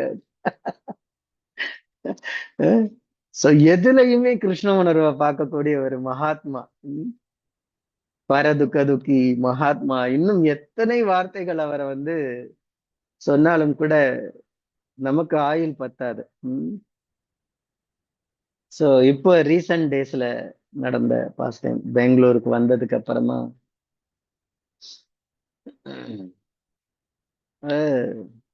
எக்ஸ்ட்ராடினரி. குரு மகாராஜ் வந்து இட்ஸ் நாட் நம்ம நம்ம என்னால எல்லாம் வந்து கற்பனையே பண்ண முடியல, எப்படி குரு மகாராஜால இப்படி இப்படி எல்லாம் சிந்திக்க முடியுது அப்படின்னு. சோ இப்போ கொஞ்சம் ரெக்கவர் ஆகிட்டு வராங்க, உடல் நலம் எல்லாம் தேறிக்கிட்டே வருது. குரு மகாராஜ் வந்து செய்கையில தான் பேசுறாங்க இப்போ. அந்த ஒரு ஆல்பபெட் சார்ட் வச்சிருக்கோம், ஏபிசிடி. குரு மகாராஜ் ஏதாவது எங்கள்கிட்ட சொல்லணும் அப்படின்னா ஒரு பாயிண்ட் அவுட் பண்ணுவாரு அந்த லெட்டர்ஸ. IWANT, வாட்டர் WATER, இந்த மாதிரி பாயிண்ட் அவுட் பண்ணுவாரு. அதுல புரிஞ்சுக்கிட்டு நாங்க கம்யூனிகேட் பண்ணணும். ஸோ கிருஷ்ணா கிருஷ்ணா கிருஷ்ணா. ராதாரமன் சேவக் பிரபு வந்து குரு மகாராஜ் தர்ஷன் பண்ண போயிருக்காங்க. தர்ஷன் பண்ண போனது ஏன்னா அவர் தான் இமெயில் செக்ரட்டரி. குரு மகாராஜ் விஷயங்கள் எல்லாம் எல்லாருக்கும் கம்யூனிகேட் பண்றது, இந்த ஆப்ல எல்லாம் வருது இல்ல, அதெல்லாம் அவங்க தான் வந்து ரெடி பண்ணக்கூடிய ஒரு மிகச்சிறந்த பக்தர். அவங்க குரு மகாராஜ் கிட்ட போயிருக்காங்க. குரு மகாராஜ் முதல்ல 2-3 நிமிஷம் சும்மா குவைட்டா இருந்தாராம். அதுக்கப்புறம் குரு மகாராஜை உற்சாகப்படுத்துறதுக்காக நிறைய ப்ரீச்சிங் ரிப்போர்ட்ஸ் எல்லாம் சொல்லியிருக்காரு. இந்த மாதிரி இந்த நாட்டுல இப்படி எல்லாம் பிரச்சாரம் பண்றாங்க, சென்னையில இப்படி எல்லாம் பிரச்சாரம் பண்றாங்க, கோயம்புத்தூர்ல இப்படி பிரச்சாரம் பண்றாங்க. ஸோ இங்கெல்லாம் இவ்வளவு பக்தர்கள் உருவாகியிருக்காங்க. ஸோ இந்த பக்தர்கள்லாம் நல்லா கிருஷ்ண உணர்வு ரொம்ப தீவிரமா கடைபிடிக்கிறாங்க அப்படின்னு எல்லாம் பாசிட்டிவா குரு மகாராஜ்கிட்ட சொல்லிட்டே இருந்திருக்காரு. குரு மகாராஜ் எல்லாத்தையும் கேட்டுட்டு ஆல்பபெட்ஸ் ஆல்பபெட் சார்ட்டை எடுக்க சொல்லியிருக்காரு. அந்த சார்ட்டை எடுத்த உடனே குரு மகாராஜ் வந்து கேட்கிறாராம், எத்தனை தீட்சா கேண்டிடேட் பெண்டிங் இருக்காங்களா தீட்சை கொடுக்கறதுக்கு அப்படின்னு.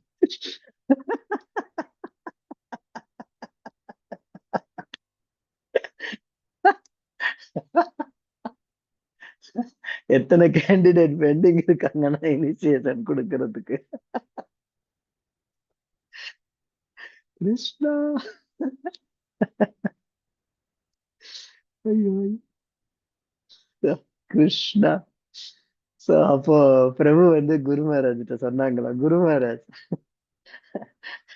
நீங்க என்ன கண்டிஷன்ல இருக்கீங்கன்னு தெரியுமா, எப்படி உங்களால இப்படி யோசிக்க முடியுது அப்படின்னு. ஐயோ. இதுதான் பவர். அவர் இருக்கிற கண்டிஷன் என்ன, அதுலயும் வந்து எப்படியாவது இந்த பௌதீக உலகத்துல இருக்கிற ஜீவன்களை காப்பாத்திரணும். அப்ப குரு மகாராஜ் வந்து இதை சொல்லி முடிச்ச உடனே பிரபு கேட்டாங்களாம், எப்படி குரு மகாராஜ் உங்களால இதை யோசிக்க முடியுது இந்த சூழ்நிலையில அப்படின்னு. அப்போ குரு மகாராஜ் வந்து சொன்னாங்களா, நான் அதை மட்டும் யோசிக்கல, எல்லாத்தையும் யோசிக்கிறேன். பாரு என்னோட நாமம் கம்ப்ளீட் ஆயிடுச்சா, நான் பண்ண சாண்டிங் கம்ப்ளீட் ஆயிடுச்சான்னு கிளிக்கர்ல பாரு அப்படின்னு. சோ நாமத்தை பத்தியும் நான் யோசிச்சுட்டு இருக்கிறேன். எப்படி இருந்தாலும் நான் வாக்கு கொடுத்திருக்கேன்ல என் டிசைபிள்ஸ்க்கு எல்லாரையும் கோலோகம் கூட்டிட்டு போறேன்னு, அப்ப நான் அதை நிறைவேற்றணும்ல அப்படின்னு. எனக்கு இத கேட்ட உடனே தோணுச்சு, இப்படியும் ஒருத்தரால பிரச்சாரம் பண்ண முடியுமா. அஹ் கிருஷ்ணா கிருஷ்ணா கிருஷ்ணா. உம் பௌதீக உலகத்துல நம்ம வந்து கஷ்டமே படக்கூடாது அப்படின்னு கஷ்டப்படுற ஒரு நபர் யாருன்னா ஜெயபிரதாக சுவாமி. ஸ்ரீல குரு மகாராஜ் கி ஜெய். நம்ம யாருமே கஷ்டப்படக்கூடாதுன்னு நினைக்கிற ஒரே ஜீவன் இந்த உலகத்துல குரு மகாராஜ் மட்டும்தான். பா, இந்த இந்த இந்த லீலை அவர் காலையில வந்து என்கிட்ட சொன்னதும் யோசிச்சேன் நானு. பா, இவரெல்லாம் சாதாரண ஜீவன் இல்லப்பா. நம்ம வந்து சில நேரங்கள்ல நம்ம மைண்ட் வந்து தோணிரும், எதுக்காக இவர் இந்த மாதிரி கஷ்டப்பட்டு லீலைகள் எல்லாம் பண்ணணும், பேசாம இருக்கலாமே அப்படின்னு. சோ அந்த உள்ளார்ந்த அர்த்தம், அவர் எப்படி வந்து நம்மளை காப்பாத்துறதுல குறியா இருக்காரு அப்படிங்கிறது வந்து இந்த மாதிரி விஷயங்கள் நடக்கும்போதுதான் அந்த உன்னதமான அவரோட குணங்கள் வந்து வெளியில வருது. சோ இது ஜஸ்ட் முந்தா நேத்து நடந்த லீலை. மத்தியானத்துல குரு மகாராஜ் வந்து எந்திரிச்சு உட்கார்ந்து, இப்போ நீங்க எல்லாரும் ஆப்ல படிச்சிட்டு இருக்கீங்க, அவர் வெளியில வராரு, நல்ல சுகாதாரமான காத்தை வாங்குறதுக்காக வெளியில வந்து அங்கங்க இருக்காரு அப்படிங்கறதெல்லாம் நீங்க தொடர்ச்சி ஆப்ல பார்த்துட்டு இருப்பீங்க.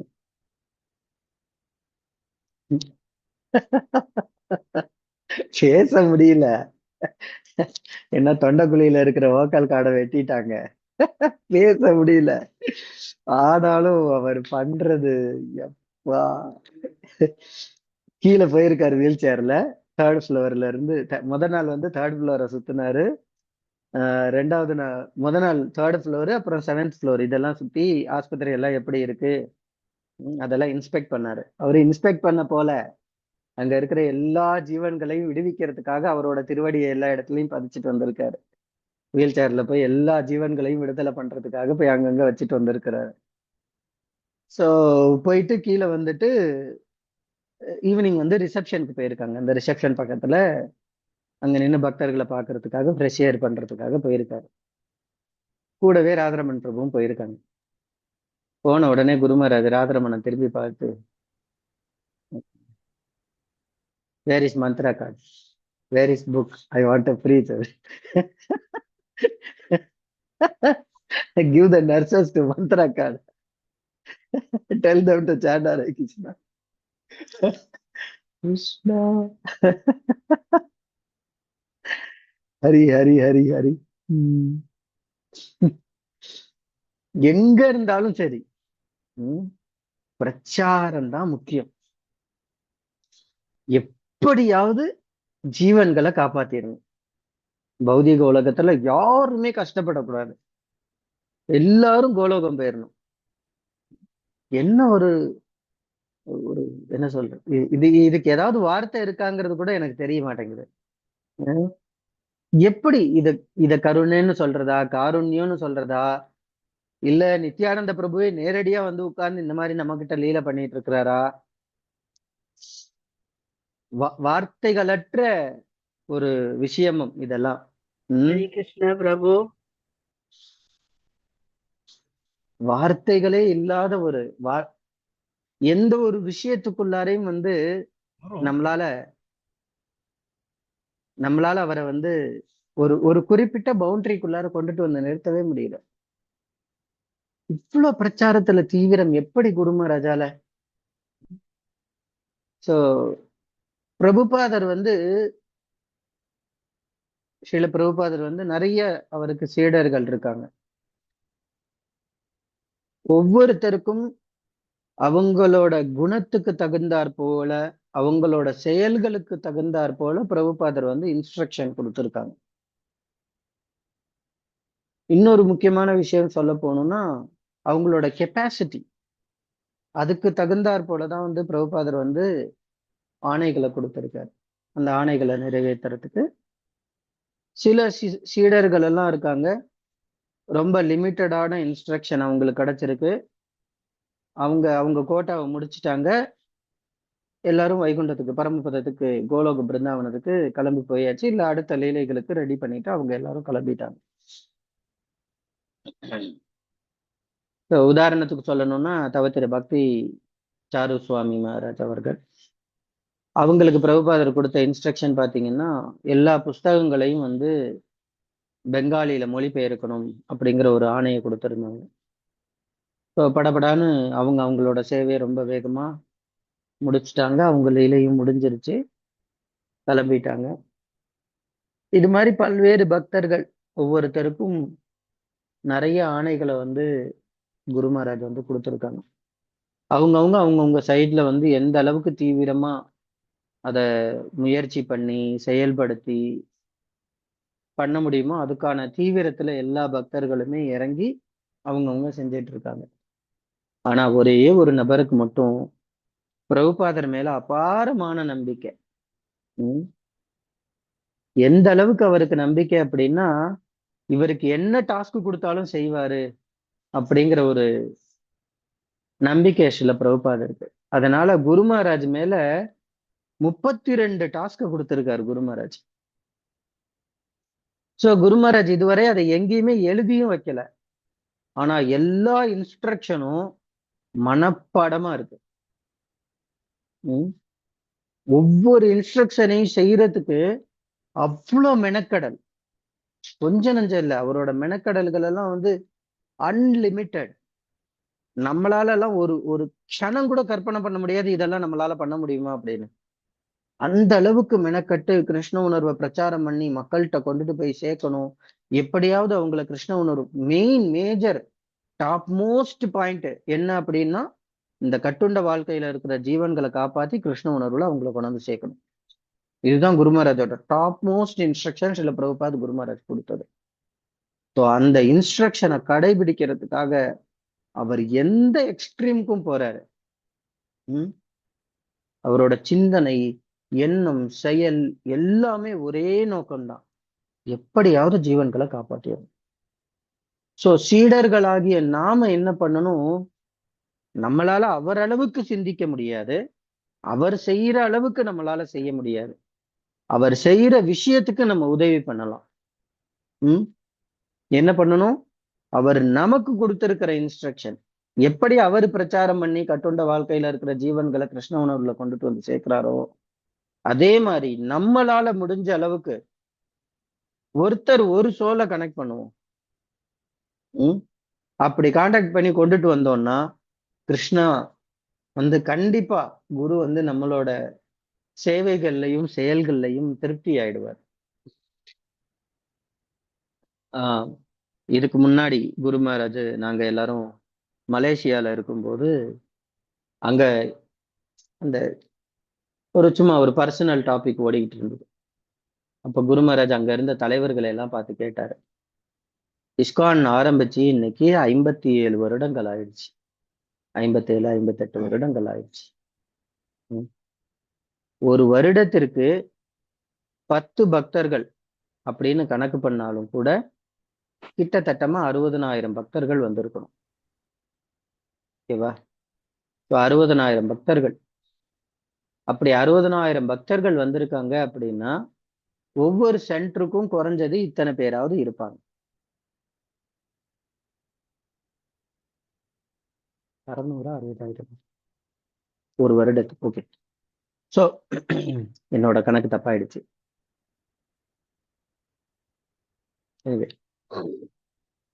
சோ அப்போ ஒரு சென்டர்ல இவ்வளவு டிவோட்டிஸ் இருக்காங்க அப்படின்னா ஒருத்தர் இத்தனை பேரை ப்ரீச்சிங் பண்ணியிருக்காருன்னு வச்சாலும் இன்னைக்கு ஒரு வருஷத்துக்கு குறைஞ்சபட்சம் 2 கோவிலாவது கட்டணும் புதுசா.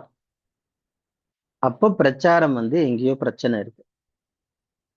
நம்மளால பக்தர்களை உருவாக்க முடியுது, ஆனா அந்த பக்தர்களை வச்சு கோவிலை உண்டு பண்ண முடியல. ஸ்ரீல பிரபுபாதர் 12 ஆண்டுகள்ல 108 கோவிலை நிர்மாணம் பண்ணாரு. வெறும் 12 வருஷம் தான் அவருக்கு எடுத்தது 108 கோவிலை நிர்மாணம் பண்றதுக்கு.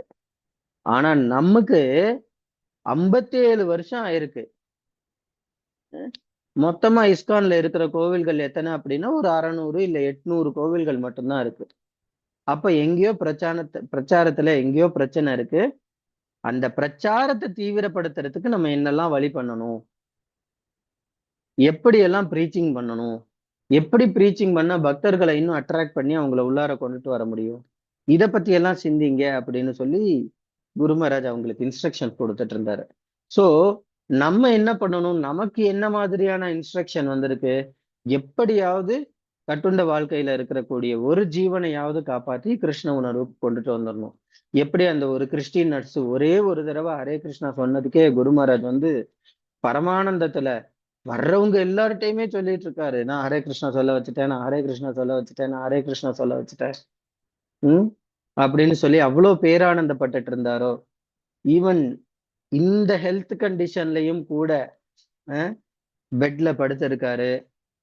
அவருக்கு உண்மை சுயமாக சுவாசிக்க முடியல. ஆனாலும் இன்னும் தீட்சை எத்தனை பெண்டிங் இருக்கு, எத்தனை பேரை நான் காப்பாற்ற வேண்டி இருக்கு அப்படிங்கிற கேள்வியை கேட்கிறாரு. சோ உண்மையான சீடர்களாகிய நாமளும் என்ன பண்ணணும், அவரோட அடிச்சுவடை கண்டிப்பா பின்பற்றி அவருக்கான சேவையில இன்னும் எப்படி நம்ம வந்து தீவிரமா ஈடுபடணும் அப்படிங்கிறத பத்தி நிறைய யோசிக்கணும். அதுக்காக நம்ம நிறைய மெனக்கடல் வேலைகளும் செய்யணும். பிரச்சாரத்தை கண்டிப்பா அதிகப்படுத்தணும். அப்பதான் உண்மையாவுமே நம்மளால குரு மகாராஜை வந்து திருப்திப்படுத்த முடியும். பிரச்சாரம்ங்கிறது எந்த விதத்துல வேணாலும் இருக்கலாம். நம்ம வந்து அவங்கள கூப்பிட்டு உட்கார வச்சு கிளாஸ் எடுக்கணும் அப்படிங்கிறது மட்டும் கிடையாது. எந்த ரூபத்துல வேணாலும் நீங்க ப்ரீச்சிங் பண்ணலாம். போய் பிரசாதம் கொடுங்க, ப்ரீச்சிங். ஒரு சின்ன புஸ்தகத்தை கொடுங்க, ப்ரீச்சிங். கோயிலுக்கு வர்றாங்களா, ஹரிநாம மண்டபத்துல எப்படி ஜெபம் பண்ணணும் அதை சொல்லி கொடுங்க, ப்ரீச்சிங். சோ இன்னொரு இந்த ஹரிநாமன்னது இன்னொரு லீலை ஞாபகம் வருது. ரொம்ப அற்புதமான லீலை இது. இது மாயப்பூர்ல நடந்தது. நம்மள பல பேர் வந்து எதிர்நோக்கக்கூடிய ஒரு பிரச்சனை. அது எப்பவுமே நம்ம மைண்ட்ல கம்ப்ளைண்டா இருக்கக்கூடிய ஒரு பிரச்சனையும் கூட. என்னாச்சு, நான் நான் எப்பவுமே டே டைம்லயோ ஆஃப்டர்நூன்லயோ குருமரை தர்ஷன் பண்ண எல்லாம் போக மாட்டேன். ஏன்னா நமக்கு அது தூங்குற நேரம். அதுவும் இல்லாம அங்க போய் நின்று அவரை டிஸ்டர்ப் பண்ணக்கூடாது அப்படிங்கிற ஒரு எண்ணம் எனக்கு. ஏன்னா நம்மளை பார்த்தா அவர் எதையாவது பேசணும்னு தோணும், இல்லை எதையாவது சொல்லுவாரு. ஸோ அவருக்கு எதுக்கு வீணான சிரமத்தை கொடுக்கணும் அப்படின்னு சொல்லிட்டு பகல் நேரங்கள்ல நான் போகவே மாட்டேன். அன்னைக்கு எதார்ச்சமா மத்தியானத்துல நான் போனேன். போகும்போது குரு மகாராஜ் வந்து கீழே தர்ஷனுக்கு போயிட்டு மேல வந்துட்டு இருக்காரு. வரும்போது லிஃப்ட் வாசல்ல ஒரு அம்மா நின்றுட்டு இருந்தது. அந்த அம்மா நின்றுட்டு குரு மகாராஜ் பார்த்துட்டு இந்த மாதிரி, குரு மகாராஜ், நான் வந்து பல காலங்களா வந்து நாமத்தை சொல்லிட்டு இருக்கேன், ஹரே கிருஷ்ண மாமந்திரத்தை சொல்லிட்டு இருக்கேன். ஆனா எனக்கு வந்து நாமத்துல ருச்சியே கிடைக்க மாட்டேங்குது. நாமம் சொல்றேன், பட் என்னால அந்த டேஸ்டை ரியலைஸ் பண்ண முடியல. ஸோ அதுக்கு நீங்க ஆசீர்வாதம் பண்ணுங்க அப்படின்னு குரு மகாராஜ் வந்து சொன்னார். அப்ப குரு மகாராஜ் அந்த அம்மாவை பார்த்து கேட்டார், நீ எங்க இருக்கிற அப்படின்னு. நான் இங்க மாயப்பூர்ல தான் இருக்கேன், இங்க வந்து சேவை பண்ணிட்டு இருக்கிறேன் அப்படின்னு. குரு மகாராஜ் சொன்னார், சரி ஓகே, நீ என்ன பண்ணு, இனிமே புதுசா யாரெல்லாம் வர்றாங்களோ அவங்களுக்கு ஹரே கிருஷ்ண மகாமந்திரத்தை பிரச்சாரம் பண்ணு. தாமத்துக்கு யாரெல்லாம் புதுசா வர்றாங்களோ அவங்களுக்கு ஹரே கிருஷ்ண மகாமந்திரத்தை பிரச்சாரம் பண்ணு அப்படின்னு குரு மகாராஜ் வந்து ஒரு ஆணையை சொல்லிட்டாங்க. இந்த அம்மாவுக்கு ஒரே மண்டை காய்ச்சல். நம்ம கேட்ட கேள்விக்கு பதில் கொடுக்காம இவர் ஒரு டாஸ்கை வேற கொடுத்துட்டு போயிட்டாரு அப்படின்னு. இப்ப ஏற்கனவே எனக்கே நாமத்துல ருச்சி இல்லை, நான் எப்படி இன்னொருத்தர் கொடுத்தா அவங்களுக்கு ருச்சி வரும்? ஸோ அது மாதிரி அந்த அம்மாவோட மண்டையில ஓடிக்கிட்டே இருக்கு. இப்போ பண்ணவே இல்லை, குரு மகாராஜ் சொன்னதை பிரச்சாரம் பண்ணவே இல்லை. அதுக்கப்புறம் ஒரு 2 வாரம் 3 வாரம் கழிச்சு ஏதோ 2-3 பேர் வந்திருக்காங்க. அவங்கள்ட்ட இந்த மாதிரி நாமத்தை பத்தி எல்லாம் எடுத்து சொல்லியிருக்காங்க. பட் ஸ்டில் அந்த அம்மாவோட கேள்விக்கு ஆன்சர் கிடைக்கல. அதனால மறுபடியும் இமெயில் பண்ணியிருக்காங்க இதே கேள்வி. இந்த மாதிரி, நான் உங்களை அன்னைக்கு அங்க பார்த்த லிப்ட்ல நான் வந்து ஒரு கேள்வி கேட்டேன். குரு மகாராஜ் வந்து எனக்கு நாமத்துல ருச்சி கிடைக்கலன்னு கேள்வி கேட்டேன். குரு மகாராஜ் வந்து என்ன பிரச்சாரம் பண்ணுன்னு சொல்லிட்டீங்க, கோயிலுக்கு வர்றவங்களை வந்து ஹரிநாமத்தை சொல்லு அப்படின்னு சொல்லிட்டீங்க. ஸோ எனக்கு இன்ன வரை அதோட அர்த்தமும் புரியல, எனக்கு நாமத்துல டேஸ்டும் கிடைக்கல, என்ன பண்றது அப்படின்னு. குரு மகாராஜ் இமெயிலையும் அதே ரிப்ளை பண்றாரு, புதுசா யார் வர்றாங்களோ அவங்களுக்கு நாமத்தை சொல்லி கொடு அப்படின்னு. ஸோ இந்த அம்மாவுக்கு ஒண்ணுமே புரியல, இப்ப என்ன பண்றதுன்னு தெரியல. நேர்ல கேட்டும் ஒரே பதில், இமெயிலையும் இதே பதில். 3வது அட்டம்ப்டா குரு மகாராஜை பாக்குறதுக்காக அன்னைக்கு வந்துட்டாங்க, உங்க புருஷனோட சேர்ந்து வந்துட்டாங்க.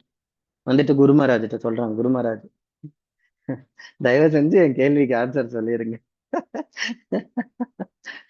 இப்ப நாமத்துல ருச்சி இருக்கோ இல்லையோ, எனக்கு ஆன்சர் கிடைக்காததுனால இன்னும் ஆங்ஸைட்டி அதிகமாயிடுச்சு. ஆன்சரை தயவு செஞ்சு சொல்லிருங்க அப்படின்னு. குரு மகாராஜ் வந்து அப்ப சொன்னாராம், நம்ம பக்தி வாழ்க்கையில முன்னேறிட்டோம் அப்படிங்கிற மிதப்புல இருப்போம். அதனால நாமத்தை நம்ம ஸ்ரத்தையா சொல்ல மாட்டோம். ஆனா புதுசா வர்றவங்களுக்கு நாமத்தை பிரச்சாரம் பண்ணோம் அப்படின்னா நம்மளோட ஸ்ரத்த அங்க வெளியில படும். ஏன்னா நம்ம ஆரம்ப காலத்துல எந்த அளவுக்கு ஸ்ரத்தையா நாமத்தை சொன்னோமோ அந்த ஸ்ரத்த புதுசா வர்றவங்களுக்கு நீ ஹரிநாமத்தை சொல்லி கொடுக்கும் போது ஸ்ரத்த கிடைக்கும். அப்போ நாம பிரபு உன்னை மன்னிப்பார். நீ பண்ண அபராதத்தை எல்லாத்தையும் நாம பிரபு உன்னை மன்னிச்சு என்ன பண்ணுவாரு, நாமத்துல உனக்கு ருச்சி கொடுப்பாரு. அதனாலதான் நான் பிரச்சாரம் பண்ண சொன்னேன் அப்படின்னு குருவார சொன்னாரு. அத கேட்டதும் அந்த மாதாஜி, கிருஷ்ணா, எல்லாத்துலயுமே ஒரு பிரீச்சிங். அந்த ஒரு கைப்பாவை, அந்த பொம்மை வந்து நூல்ல ஆடிட்டு இருக்கும். நூல் வந்து வெளியில யாருக்கும் தெரியாது, அந்த சூக்ஷ்மம். சோ குரு மகாராஜோட சூக்ஷ்மமான விஷயம் அந்த மாதாஜியோட கருணையால எங்க எல்லாருக்குமே வெளிப்பட்டது. அதுக்கு அந்த மாதாஜிக்கு சஹஸ்ர கோடி தண்டவாத பிரணாமங்கள். அந்த ஒரு மாதாஜியால எப்படி நீங்க வந்து நாம பிரபு கிட்ட இருந்து தப்பிக்கலாம், நாம பிரபுக்கு நம்ம பண்ண அபராதத்துல இருந்து தப்பிக்கலாம் அப்படிங்கிறதுக்கான சூக்ஷ்மத்தை வந்து குரு மகாராஜ் வந்து அன்னைக்கு அவங்க மூலமா சொல்லி கொடுத்தாங்க. சோ 24 மணி நேரமும் குரு மகாராஜோட மைண்ட்ல ஓடிட்டு இருக்கிற ஒரே ஒரு விஷயம், பிரச்சாரம் பண்ணணும். இந்த பௌதிக உலகத்துல இருக்கக்கூடிய கஷ்டப்பட்டுக்கிட்டு இருக்கக்கூடிய ஜீவன்களை காப்பாற்றி கடை தேற்றம் பண்ணணும். இதை தவிர அவருக்கு வேற ஒண்ணுமே கிடையாது. சோ சீடர்களாகிய நாம் இந்த ஒரு விஷயத்தை கடைபிடித்தோமே ஆனால் அவர் அதீதமான திருப்தி ஆயிடுவார். எப்படியாவது அவர் பிரச்சார இயக்கத்துக்கு நம்ம உதவி பண்ணணும். இப்போ குரு மகாராஜ் அடிக்கடி அவரோட கிளாஸ்ல, இப்ப எல்லா கிளாஸ்லயுமே சொல்லிட்டு இருக்கிற ஒரே ஒரு விஷயம், உங்க உங்க எல்லாரையுமே நான் கோலோகம் கூட்டிட்டு போறேன், எல்லாரையுமே நான் கோலோகம் கூட்டிட்டு போறேன். ஈவன் பிரபுபாது கூட நேரடியான ஸ்டேட்மெண்ட்டை கொடுக்கல.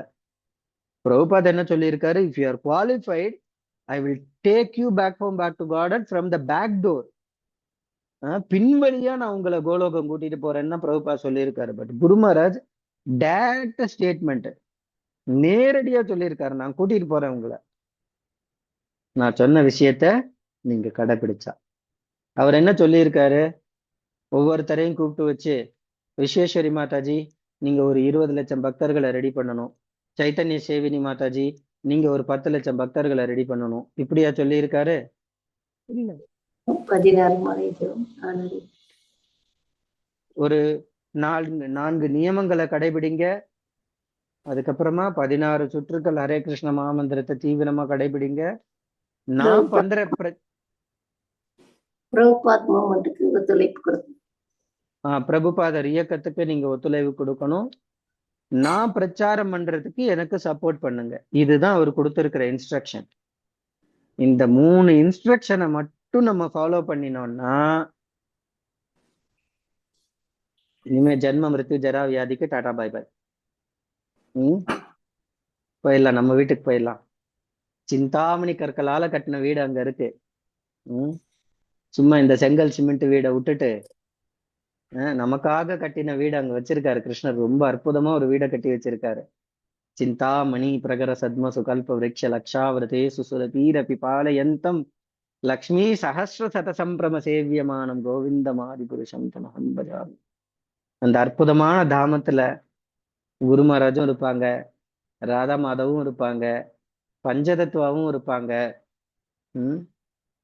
அங்க ஒரு புல்லாவோ பூண்டாவோ செடியாவோ மரமாவோ கொடியாவோ ஏதோ ஒரு விதத்துல கோலோக பிருந்தாவனத்துல நம்ம குரு மகாராஜுக்கு அங்கேயும் அசிஸ்ட் பண்ணிட்டு சேவை பண்ணிட்டு நம்ம வாழ்க்கையை வந்து அனுபவிப்போம்.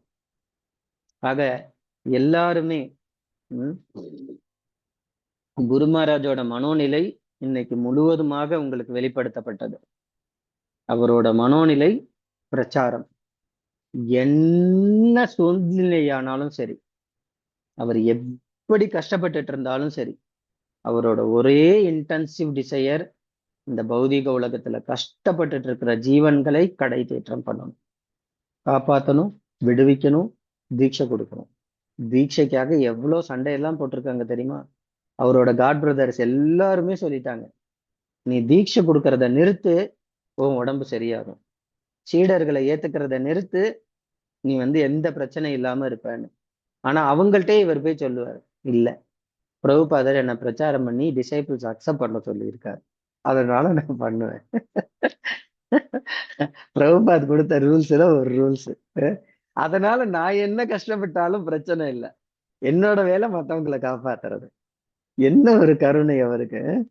எவ்வளவு கஷ்டப்பட்டாலும் நிஜமா அந்த அந்த வார்த்தை வந்து நான் கேட்ட உடனே தோணுச்சு, என்ன கண்டிஷன்ல இருக்காரு தெரியுங்களா? ஆனாலும் எந்திரிச்சு இன்னும் எத்தனை கேண்டிடேட் தீட்சை வாங்குறதுக்கு பெண்டிங் இருக்காங்க. எப்படி இப்படி எல்லாம் கேட்க முடியுது ஒரு நபரால? ம். உண்மையான பரதுக்க துக்கி சோலினஸ் ஜெயபதாக சுவாமி குரு மகாராஜ். அவரை தவிர வேற யாருமே இல்ல. இந்த உலகத்துல இருக்கவும் முடியாது. இதுக்கு மேல ஒரு ஜீவனுக்கு நன்மை பண்றதுக்கு வேற யார் பிறந்து வருவா? ம். ஏதாவது ஒரு ஒரு ஒரு குவாலிஃபிகேஷன் நம்ம கிட்ட சொல்லுங்க குரு மகாராஜ் கூட நம்ம இருக்கிறதுக்கு. ஆனா மொத்த கருணையும் நம்ம மேல திணிச்சு அவர் கூட நம்மள இருக்க வச்சிருக்கிறாரு. That is is special costless mercy.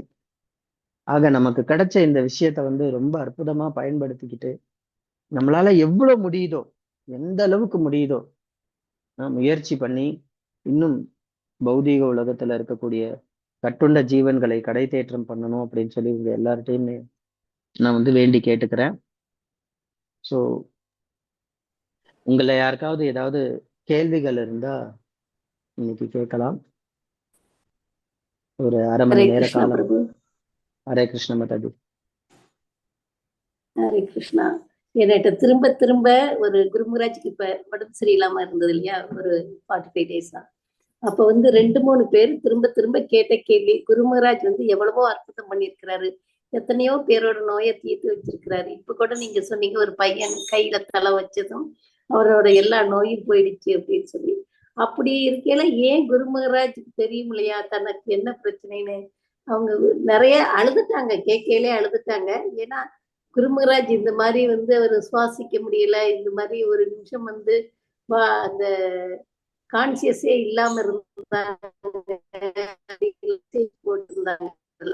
அதெல்லாம் பார்த்துட்டு அவங்களுக்கு ரொம்ப வருத்தமா இருக்கு. குருமராஜ் வந்து தன்னைய சரி பண்ணிக்கலாம்ல, அவரால முடியும்ல அப்படின்னு சொல்லிட்டு. அதுக்கு என்ன பதில் சொல்றதுன்னு எனக்கு தெரியல. ஸோ ரொம்ப ஒரு ஆழ்ந்த கருத்துள்ள கேள்வி. இதுக்கு குருமராஜ் தான் பதில் சொல்லணும். பட் என்னோட சிற்றறிவுக்கு எட்டியதுல இருந்து நான் சொல்ல முயற்சி பண்றேன். குரு மகாராஜோட நோக்கம் தான் கஷ்டப்பட்டாலும் மத்தவங்க கஷ்டப்படக்கூடாது. இதுல வந்து குரு மகாராஜ் ரொம்ப தீவிரமா இருக்காங்க. அதனால நம்ம எல்லாருக்காகவும் அவர் நிமிஷம் தவறாம கிருஷ்ணர்கிட்ட ப்ரே பண்றாரு. அவருக்காக ஒரு நாளும் கிருஷ்ணர்கிட்ட போய் நின்னதில்லை. ஏன்னா ஸ்ரீல பிரபுபாதரோட உபன்யாசத்துல ஒரு நாள் நான் கேட்டிருக்கேன். இல்ல பிரபுபாதர் வந்து சொல்றாரு, God is not a order supplier. ஒரு ஹோட்டலுக்கு போறோம், போன உடனே வந்து ஒருத்தர் பேடோட வந்து நிப்பாரு. சார் என்ன சார் சாப்பிட்றீங்க, உங்களுக்கு என்ன வேணும் அப்படின்னு கேட்டு பேப்பர் பேனாவோட வந்து நிப்பாரு. நம்ம உடனே உட்கார்ந்துட்டு ராஜா தோனியில கால் மேல கால் போட்டுட்டு இட்லி கொண்டுட்டு வா, பூரி கொண்டுட்டு வா அப்படின்னு சொல்லி கட்டளைகளை இடுவோம். ஸோ அவரோட பணி எங்கிட்ட ஆர்டர் எடுக்கிறது. நம்ம கடவுள்கிட்ட, கிருஷ்ணர்கிட்ட, பகவான் ஸ்ரீ கிருஷ்ணர்கிட்ட, சைத்தன்ய மகாபிரபு கிட்ட இந்த மாதிரி எதையாவது கேட்டோம் அப்படின்னா நம்ம கிருஷ்ணரை ஆர்டர் சப்ளையரா மாத்திருவோமா. அதனால தனக்காக என்னைக்குமே எதையுமே கேட்டதில்லை. ஆனா இந்த பௌதீக உலகத்துல கஷ்டப்படுற எல்லா ஜீவன்களுக்காகவும் அவங்கள எப்படியாவது காப்பாத்துங்க, அவங்கள உடம்ப தேத்துங்க, அவங்க எப்படியாவது உங்க திருவடியில வந்துடணும். சோ இந்த ஒரு எண்ணம் மட்டும்தான் குரு மகாராஜ் கிட்ட ஓடிட்டு இருக்கு. சோ அவர் என்னைக்கும் அவருக்காக ஒரு நாளும் கேட்டதே இல்லை. அவர் கிருஷ்ணா கிட்ட ஒரே ஒரு வார்த்தை கேட்டாருன்னு வச்சுக்கோங்க, ஏன் என்ன இந்த சுச்சுவேஷன்ல வச்சிருக்க, என்ன இந்த சுச்சுவேஷன்ல இருந்து வெளியில கொண்டுட்டு வா அப்படின்னு ஒரு வார்த்தை கிருஷ்ணா கிட்ட சொன்னாருன்னா அப்படியே 360 டிகிரி எல்லாமே டேர்ன் ஆயிடும். ஆனா கேட்கல. சோ இது ஒரு ரீசன். ரெண்டாவது முக்கியமான ரீசன் என்னன்னா, சில நேரங்கள்ல இல்ல, பல நேரங்கள்ல என்ன மாதிரியான ஆளுங்களா இருக்காங்க. சோம்பேறியில நம்பர் 1. சாண்டிங் பண்ணணுமா பண்ணிக்கலாம், மங்களாரத்தியா பார்த்துக்கலாம், சாதன பக்தியா செஞ்சுக்கலாம், படிக்கிறதா. சோ அந்த மாதிரி இழுத்தடிக்கக்கூடிய ஆளுங்கள்லாம் இருக்காங்க. அவங்க எல்லாருக்குமே ஒரு உதாரணத்தை காமிக்கணும். இந்த பௌதீக உலகத்துல ஜட சரீரம் எந்த அளவுக்கு துன்பத்தை உங்களுக்கு அளித்தாலும் உங்களால் தீவிரமான முறையில் கிருஷ்ண உணர்வை கடைபிடிக்க முடியும், நீங்கள் தீவிரமாக இருந்தால். அப்படிங்கிற ஒரு பாடத்தை நமக்கு புகற்றதுக்காக தான் இந்த லீலையை பண்றாரு. வெளியில அவரோட பாடி அவருக்கு சப்போர்ட் பண்ண மாட்டேங்குது, ஆனா உள்ளார எவ்வளவு பிளிஸ்ஃபுல்லா இருக்கார் தெரியுமா கிருஷ்ணா. போன 4-5 ஒரு வாரத்துக்கு முன்னாடி ராத்திரி 2:20 2:15 இருக்கும். ஸோ குருமராஜ் திடீர்னு அவரோட கையை உயர்த்தினாரு. உக்காந்துருந்த நான் பக்கத்துல ஓடுனேன், ஏதோ கூப்பிடுறாரு போல இருக்கு அப்படின்னு. போன குருமராஜ் திருப்பி கிளிக்கரை காமிச்சாரு. ஏன்னா இப்ப பேச முடியாதுல்ல, எல்லாமே செய்கை தான். கிளிக்கரை காமிச்சாரு. நான் புரிஞ்சுக்கிட்டேன், சரி எத்தனை மந்திரம் சான் பண்ணியிருக்கேன்னு கேட்கிறாரு அப்படின்னு. 1550 மந்திரங்கள் சொல்லியிருக்காரு. யோசிங்க, 1550 மந்த்ராஸ். நம்ம யாராவது ஒருத்தர் இந்த மாதிரி ஜபம் பண்ண முடியும்னு சொல்லுங்க பாப்போம். ஒருத்தர் சும்மா ஒரு தலைவலினாலே முதல் வேலை மாலை தான் ஒதுங்கும், அப்புறம் பண்ணிக்கலாம். 1550 மந்திரம் 2:20 அதை காமிச்சாரு. காலையில 5:10 நான் வெளியில போகும்போது அந்த கிளிக்கரை எடுத்து நல்லா தூங்கிட்டாரு குரு மகாராஜ்.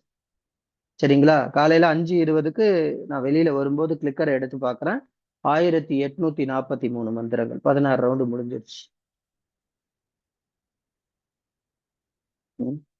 இதுதான்.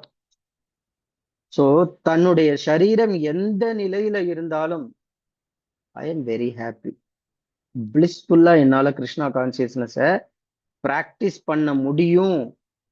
கிருஷ்ண உணர்வுல கிருஷ்ணரை டிபெண்ட் பண்ணி கிருஷ்ணரை நம்பி நம்மளோட வாழ்க்கையை வாழ்ந்தோம் அப்படின்னா நம்மளாலையும் இருக்க முடியும் அப்படிங்கிற ஒரு உதாரணத்தை காமிக்கிறதுக்காக அவர் அவ்வளோ கஷ்டங்களை ஏத்துக்கிறார். இல்லைன்னா நமக்கெல்லாம் சுட்டுப்பட்டாலும் கிருஷ்ண கான்சியஸ்னஸ் வராது, ரொம்ப கஷ்டம். சண்டை நடக்கிற இடத்துல நின்று பகவத்கீதையை உபதேசம் பண்ணியிருக்காரு கிருஷ்ணர். அதையே நம்ம இன்னும் சீரியஸா எடுத்துக்காம இருக்கிறோம். கிருஷ்ணர் என்னென்னமோ சொல்லியிருக்காரு, நம்ம சீரியஸ் ஆயிட்டோமா? ஸோ இப்ப சீரியஸ் கண்டிஷன்ல இருந்து சீரியஸ்னஸை பத்தி ப்ரீச்சிங் பண்ணா ஏதோ எடுத்துக்குவோம் அப்படிங்கிறதுனால குரு மகாராஜ் இந்த லீலையை நமக்காக பண்ணி காமிச்சுக்கிட்டு இருக்கிறாங்க. ஸோ அதுதான் அடியேனோட புரிதல். குரு மகாராஜோட இந்த லீலையில அவர் ஒரு நாளும் கிருஷ்ணர்கிட்ட போய் கேட்கணும்னு நினைச்சதில்லை, கேட்டதும் இல்லை. நமக்காக கேட்பாரு, ஆனா சொந்தத்துக்காக இதுவரை ஒன்றும் கேட்டதில்லை. ரெண்டாவது, நம்ம எல்லாருக்குமே ஒரு உதாரணமாக வாழ்க்கையை நமக்கு செட் பண்ணி கொடுத்துட்டு போகணும். நீங்க எந்த நிலையில இருந்தாலும், ஏன்னா அவர் ஆச்சாரியர், புரியுதுங்களா? ஆச்சாரியர் அப்படின்னா ஏதாவது சித்தாந்தத்தை நிர்மாணம் பண்ணணும், ஒரு எஸ்டாப்ளிஷ்மெண்ட் பண்ணணும். ஸோ அப்படி பண்ணாதான் அவர் ஆச்சாரியரா ஏத்துக்குவோம். ஸோ இந்த ஹெல்த் கண்டிஷன்லையும் கிருஷ்ணா கான்சியஸ்னஸ் ப்ராக்டிஸ் பண்ண முடியும் அப்படிங்கிற ஒரு சித்தாந்தத்தை எஸ்டாப்ளிஷ் பண்ண ஒரு மகான் அப்படின்னு ஜெயபதாக சுவாமியை பார்க்க முடியும். ஸோ அதற்காக இருக்கலாம் அப்படிங்கிறது என்னோட ஒரு புரிதல், சிறு புரிதல் இது. ஓகேவா மாதாஜி?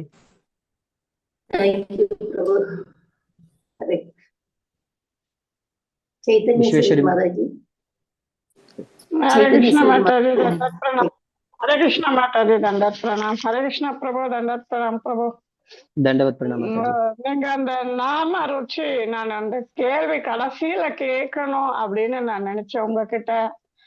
ஆனா குரு மகாராஜ் லீலை முகாந்திரமாவே எனக்கு அந்த கேள்விக்கு பதில் கிடைச்சது. ஏன்னா நம்மளும் ஆரம்பத்துல வந்துச்சு அந்த ஒரு ஆர்வமா அந்த நாமத்தை உச்சரிக்குவோமா, அந்த சமயத்துல ஒரு நாளைக்கு 64 மாலை ஜபம் பண்ணி அந்த ருசி அன்னைக்கு இருந்தது. ஆனா இன்னைக்கு அது 16 நாளை கொடுத்து குரு மகாராஜ் சொன்னதை ஜெபிச்சு முடிக்கிறதுக்குள்ள ஆச்சா அப்பா போறப்பா அப்படிங்கிற மாதிரி நம்மளுடைய சூழ்நிலைக்கு நம்ம தள்ளப்பட்டிருக்கேன். நான் கொண்டு வந்திருக்கோம், நம்ம தான் கொண்டு வந்திருக்கோம். குரு மகாராஜ் கடவுளுக்கு நமக்கு பண்ணல. பட் இந்த இந்த இந்த லீலை கேட்கும் போது நான் என்ன இடத்துல இந்த இந்த தவறை நான் பண்ணியிருக்கேன்றது அது வந்து அவருடைய லீலை முகாந்திரமா எனக்கு என்னுடைய தவறுகளை எனக்கு சுட்டி காட்டியிருக்கு. ரொம்ப நன்றி அது மாதாஜி. நிஜமாவே அதாவது அண்ணா இன்னொன்னு அந்த குழந்தையோட அந்த தலை வச்சு கை வச்சு அவருடைய ஆசீர்வாதம் பண்ணி அந்த லீலை சொல்றத எனக்கு அழிய வந்துருச்சு. ஆனா ஒரு ஒரு குரு எந்த அளவுக்கு, அதாவது ஒரு தந்தை எப்படி தன் குழந்தைகளுக்காக இரவும் பகலும் உழைக்குவார் அந்த குழந்தைய ஒரு நல்ல நிலைமைக்கு கொண்டு வரணும் அப்படின்னுட்டு, அது போலவே நம்ம குருமாரர் வந்து நம்மளெல்லாம் அவர் குழந்தைகளா பாவிச்சு நம்மளை வந்து பகவான் கிட்ட, அதாவது திரும்பவும் நம்மளுடைய சொந்த தாமத்துக்கு கூப்பிட்டுட்டு போகணும்னு அவர் எவ்வளவு எந்த சுச்சுவேஷன்ல இருந்தாலும் அவருடைய முயற்சி அவர் விடாம பண்ணிட்டு இருக்காரு. ஆனா நாம அதை புரிஞ்சிக்காம நம்ம தான் நாளைக்கு பாத்துக்கலாம் 2 நாள் பாக்கி இருக்கு, நாளைக்கு பண்ணலாம். சோ இன்னைக்கு எனக்கு வெளியே போய் பிரச்சாரம் பண்ண முடியல, நாளைக்கு போய் பண்றேன், நாளைக்கு சனி ஞாயிறு ஃப்ரீ இருக்கு அப்ப போய் பண்றேன் அப்படின்னுட்டு நம்ம வந்து அது ஒரு மாதிரி முன்னுக்கு போட்டுட்டு தான் போறோமே தவிர அதை ஒரு உற்சாகமா நம்ம பண்ணல. அதனாலதான் நமக்கு நாம ருச்சி கிடைக்கல. நான் பண்ணல, அதனால எனக்கு நாம ருச்சி கிடைக்கலன்றது என்னுடைய தவறுகளை வந்து நான் ஒத்துக்கிறேன் பிரபு. ஹரே கிருஷ்ணா. முன்னுக்கு முயற்சி பண்ற குரு மகாராஜுடைய லீலை முகாந்திரமா நான் முயற்சி பண்றேன் பிரபு. ஹரே கிருஷ்ணா. தண்டோத் பிரணாம். ரெண்டாவது இங்க பெங்களூர்ல தான் நானும் இருக்கேன், குரு மகாராஜ் இங்கதான் இருக்காரு. அவர் கூட இருக்கிற சேவகர்களுக்கு பிரசாதம் சமைச்சு கொண்டு போகிறதுக்கு உண்டான ஒரு வாய்ப்பு கிடைச்சிருக்கு எங்களுடைய சிக்ஷா குரு மூலியமா. அடுத்த வாரம் புதன்கிழமை எங்களுடைய சர்க்கிளுக்கு கொடுத்திருக்காங்க. அடுத்த புதன்கிழமை என்னுடைய தர்மம் வந்துட்டு இருக்கு பிரபு. நிஜமா அவங்களுடைய சிக்ஷாக்களுக்கு சேவை பண்றதுக்கு அவருக்கு பண்ண சேவை மாதிரி தான் அது ஈக்குவல் ஆகும். தயவு செஞ்சு என்னுடைய சேவையை வந்து பரிபூர்ணமா எந்த தவறும் இல்லாம அபராதமும் இல்லாம செய்யறதுக்கு எல்லா பக்தர்களும் ஆசீர்வாதம் பண்ணணும் அப்படின்னு கேட்டுக்கிற பிரபு. ஹரே கிருஷ்ணா. ஹரே கிருஷ்ணா. ரொம்ப நன்றி சைத்தன்ய மாதாஜி. பிரசாதத்தை டேஸ்ட் பண்ணிடுவோம் வாங்க புதன்கிழமை. ஹரே கிருஷ்ணா. மாலதி மாதாஜி.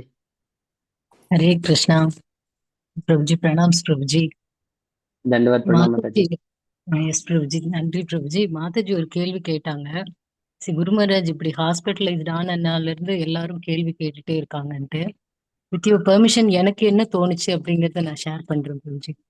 எஸ் மாதாஜி. ஹரே கிருஷ்ணா. தேங்க்யூ பிரபு ஜி. குரு மகாராஜ் வந்து பிரச்சாரம் பண்றாரு, அவருடைய ஒவ்வொரு நடவடிக்கையிலுமே அவர் பிரச்சாரம் பண்றாரு. ஆனா எனக்கு என்ன தோணுச்சு அப்படின்னா, அவரு ஹாஸ்பிட்டல்ல போயிட்டாரு அப்படிங்கும்போது ஒரு பக்தரும் எவ்வளவு தூரம் அதிகமா நாமம் ஜபிச்சாங்க, அவருக்காக எத்தனை ரவுண்ட்ஸ் சாண்டிங் பண்ணாங்க அதிகமா. அவருடைய டிசேபிள்ஸ் மட்டும் இல்ல பிரபுஜி, உலகம் முழுவதுமே அவர் வெளியில வரணும், அவர் இந்த சூழ்நிலையை கடந்து வந்துடணும் அப்படிங்கறதுக்காக எத்தனை பிரச்சாரம், எத்தனை ஜபம், எத்தனை அந்த அந்த என்ன சொல்றது, நரசிம்மருக்கு இது பண்றதாகட்டும், பிரார்த்தனை பண்றதாகட்டும், படிக்கிறதாகட்டும். சோ இது ஒரு பிரச்சாரமா நான் பார்த்தேன் பிரபுஜி. எனக்கு அது ஒரு மலைப்பா இருந்தது. சரி, இந்த மாதிரி ஒரு பிரச்சார யுக்தி அவர் எடுத்திருக்கிறாரு அப்படின்னு. ஹாஸ்பிட்டல்ல இருக்கிறாங்க, எல்லாத்துக்கும் நீங்க சொன்ன மாதிரி வெளியில வந்தா புக் எங்க கிளிக்கிறீங்க, கார்டு கூட நீ வந்து இவங்களுக்கு சொல்லணும் அப்படின்ட்டு. ஆனா நான் இப்படி இருக்கும்போது என்னுடைய பக்தர்கள், என்னுடைய சீடர்கள் இன்னும் பிரச்சாரம் பண்றாங்களே, சரி இன்னும் நாமத்தை சொல்றாங்களே அப்படின்னு நினைக்கிறாரோ அப்படிங்கிற மாதிரி எனக்கு தோணிட்டே இருந்தது பிரபுஜி. 1 மணி நேரம் 2 மணி நேரம் வேலை பார்த்துட்டு அந்த வேலையோடயே 2 மணி நேரம் ஹரிநாமம் சொல்லி, குருமராஜ் இது தயவு செஞ்சு நீங்க ஏத்துக்கோங்க. ஏன்னா இந்த கட்டுண்ட ஆத்மாக்களை விடுவிக்கிறதுக்கு நிச்சயமா அவரை தவிர ஒரு ஒரு இது இருக்க முடியாது பிரபுஜி, எந்த உலகத்திலயுமே இருக்க முடியாது. நம்மள நேரடியா கூட்டிட்டு போறேங்கிறாரு. அதனால நான் இதை அவருடைய ஒரு பிரச்சாரமா தான் பிரபுஜி பார்த்தேன். என்னுடைய புரிதல் அந்த மாதிரி இருந்தது பிரபுஜி.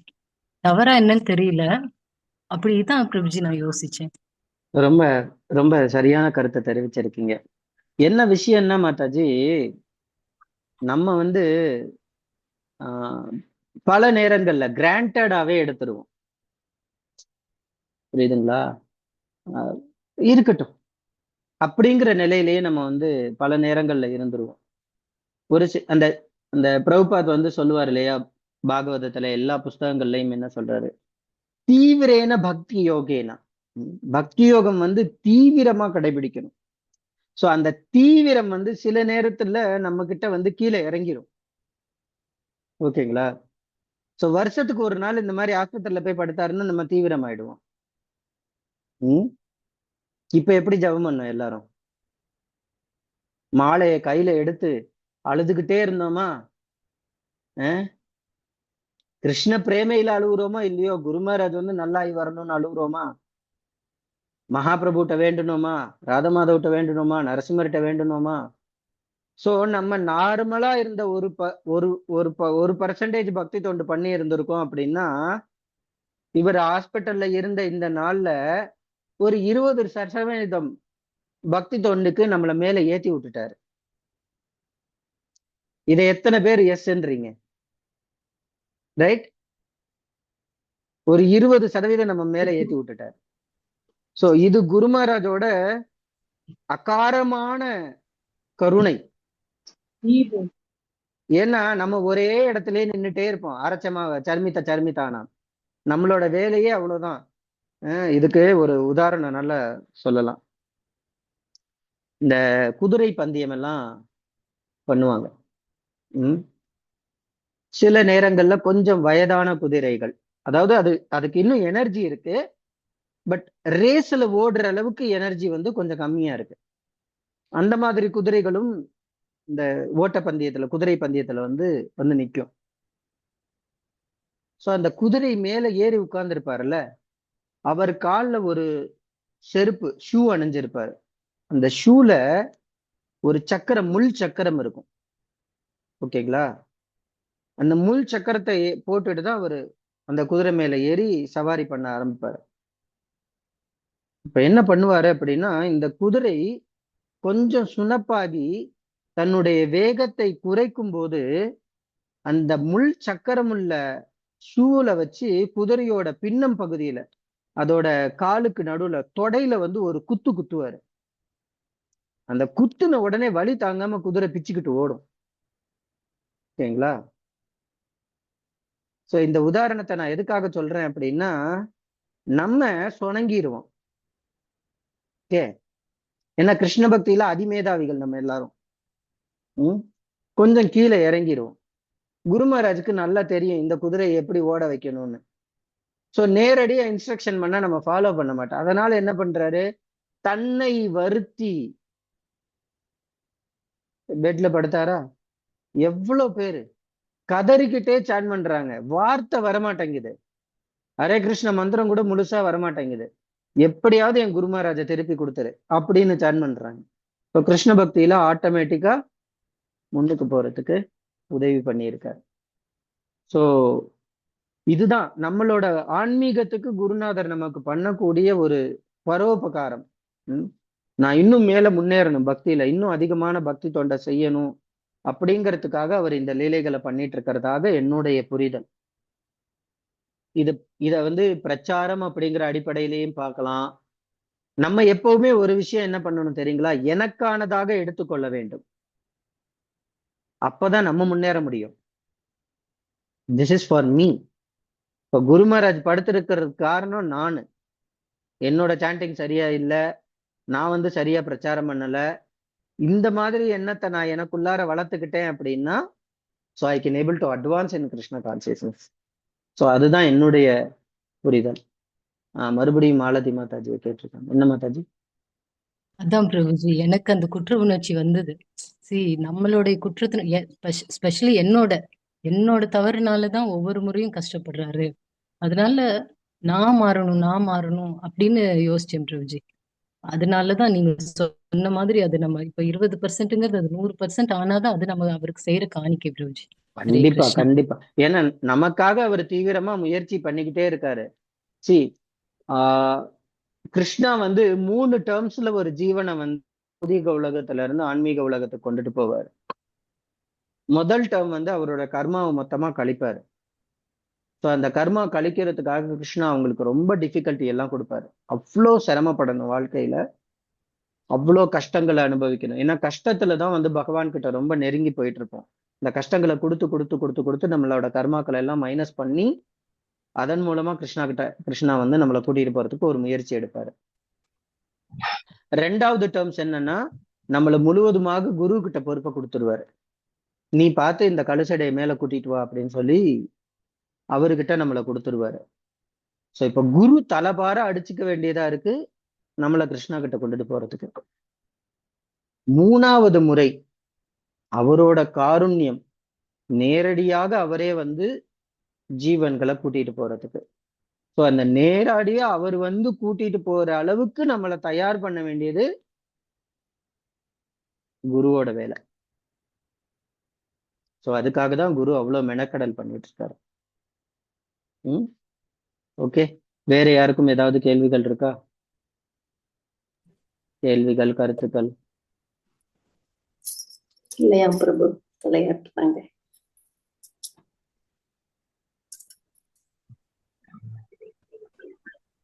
ஹரே கிருஷ்ண ஓகே. பிரபு. ஹரே கிருஷ்ண மாதாஜி. ஹரே கிருஷ்ண பிரபு. நான் சுவாமி கிட்ட வேண்டிக்கிட்டது, நம்ம தீட்சை வாங்கினவங்களாம் ஏதோ தப்பு பண்ணனால்தான் இப்ப நாசப்படுறாருன்னு நான் ரியலைஸ் பண்ணிட்டேன். ஸோ நான் ஜபிக்கும் போது ஏதாவது தப்பு பண்ணாவோ நான் பண்ண தப்புனால அஃபெக்ட் ஆகுன்றதுக்கு வேண்டி கொஞ்சம் பேண்டிங்ல கொஞ்சம் கான்சன்ட்ரேஷனோட பண்ணுறேன். அது இல்லாம அவருக்கு துளசி பூஜை பண்ணும்போது ஒரு 4 தடவை சுற்றுறது, அவருக்குன்னு ஒரு தனியா ஒரு மாலை பண்றேன். அது இல்லாம அவரை கொண்டு பூரியில் இருக்க ஜெகநாத் கோயிலுக்குள்ள ஐஷன் போன்றதுக்கு வேண்டி ரொம்ப நாளா ப்ரே பண்ணிட்டு இருக்கேன். அவர்கிட்ட ஒரு மாலை ஜபிக்கிறேன், நீ எப்படியாவது கிருஷ்ணா அவரை பூரிக்கு உள்ள அனுகிரகம் பண்ண, நீயே கூட்டின்னு போயிட்டு அவருக்கு தேவை காட்டி பண்ணுன்னு சொல்லி மனமாற நான் ப்ரே பண்ணிட்டு இருக்கேன். இப்ப இந்த மாதிரி சுச்சுவேஷன் பண்ணோன்னே சுவாமி கிட்ட அப்படியே திரு முடிக்க, நான் எப்படி என்ன ப்ரே பண்றது, நான் அவருக்கு வேண்டி நான் என்ன ப்ரே பண்றதுன்னு எனக்கு தெரியலையே. நான் கேட்டது பூரிக்குள்ள உள்ள போகணும்னுட்டு, நீ இந்த மாதிரி பண்ணிட்டே என்ன பண்றதுன்னு கேட்டுட்டு என்னுடைய ஜபத்தை மட்டும் கான்சன்ட்ரேஷன் பண்ணி ஓரளவுக்கு ட்ரை பண்ணிட்டு இருக்கோம். அது சொல்ல முடியல. அதுதான். ரொம்ப நன்றி மாதாஜி. உங்களோட பிரார்த்தனை வந்து அந்த ஜெகநாதர், பெரிய கண்ணு வச்சிருக்கிற ஜெகநாதர் உங்களோட பிரார்த்தனையை கேட்டுட்டு இருக்கிறாரு. அவர் கண்ணால குருமராஜ டெய்லி தரிசனம் பண்ணிட்டு இருக்காரு. குருமராஜ் பாக்குறாரோ இல்லையோ, ஜெகநாதர் அவரை பார்த்துட்டு இருக்காரு.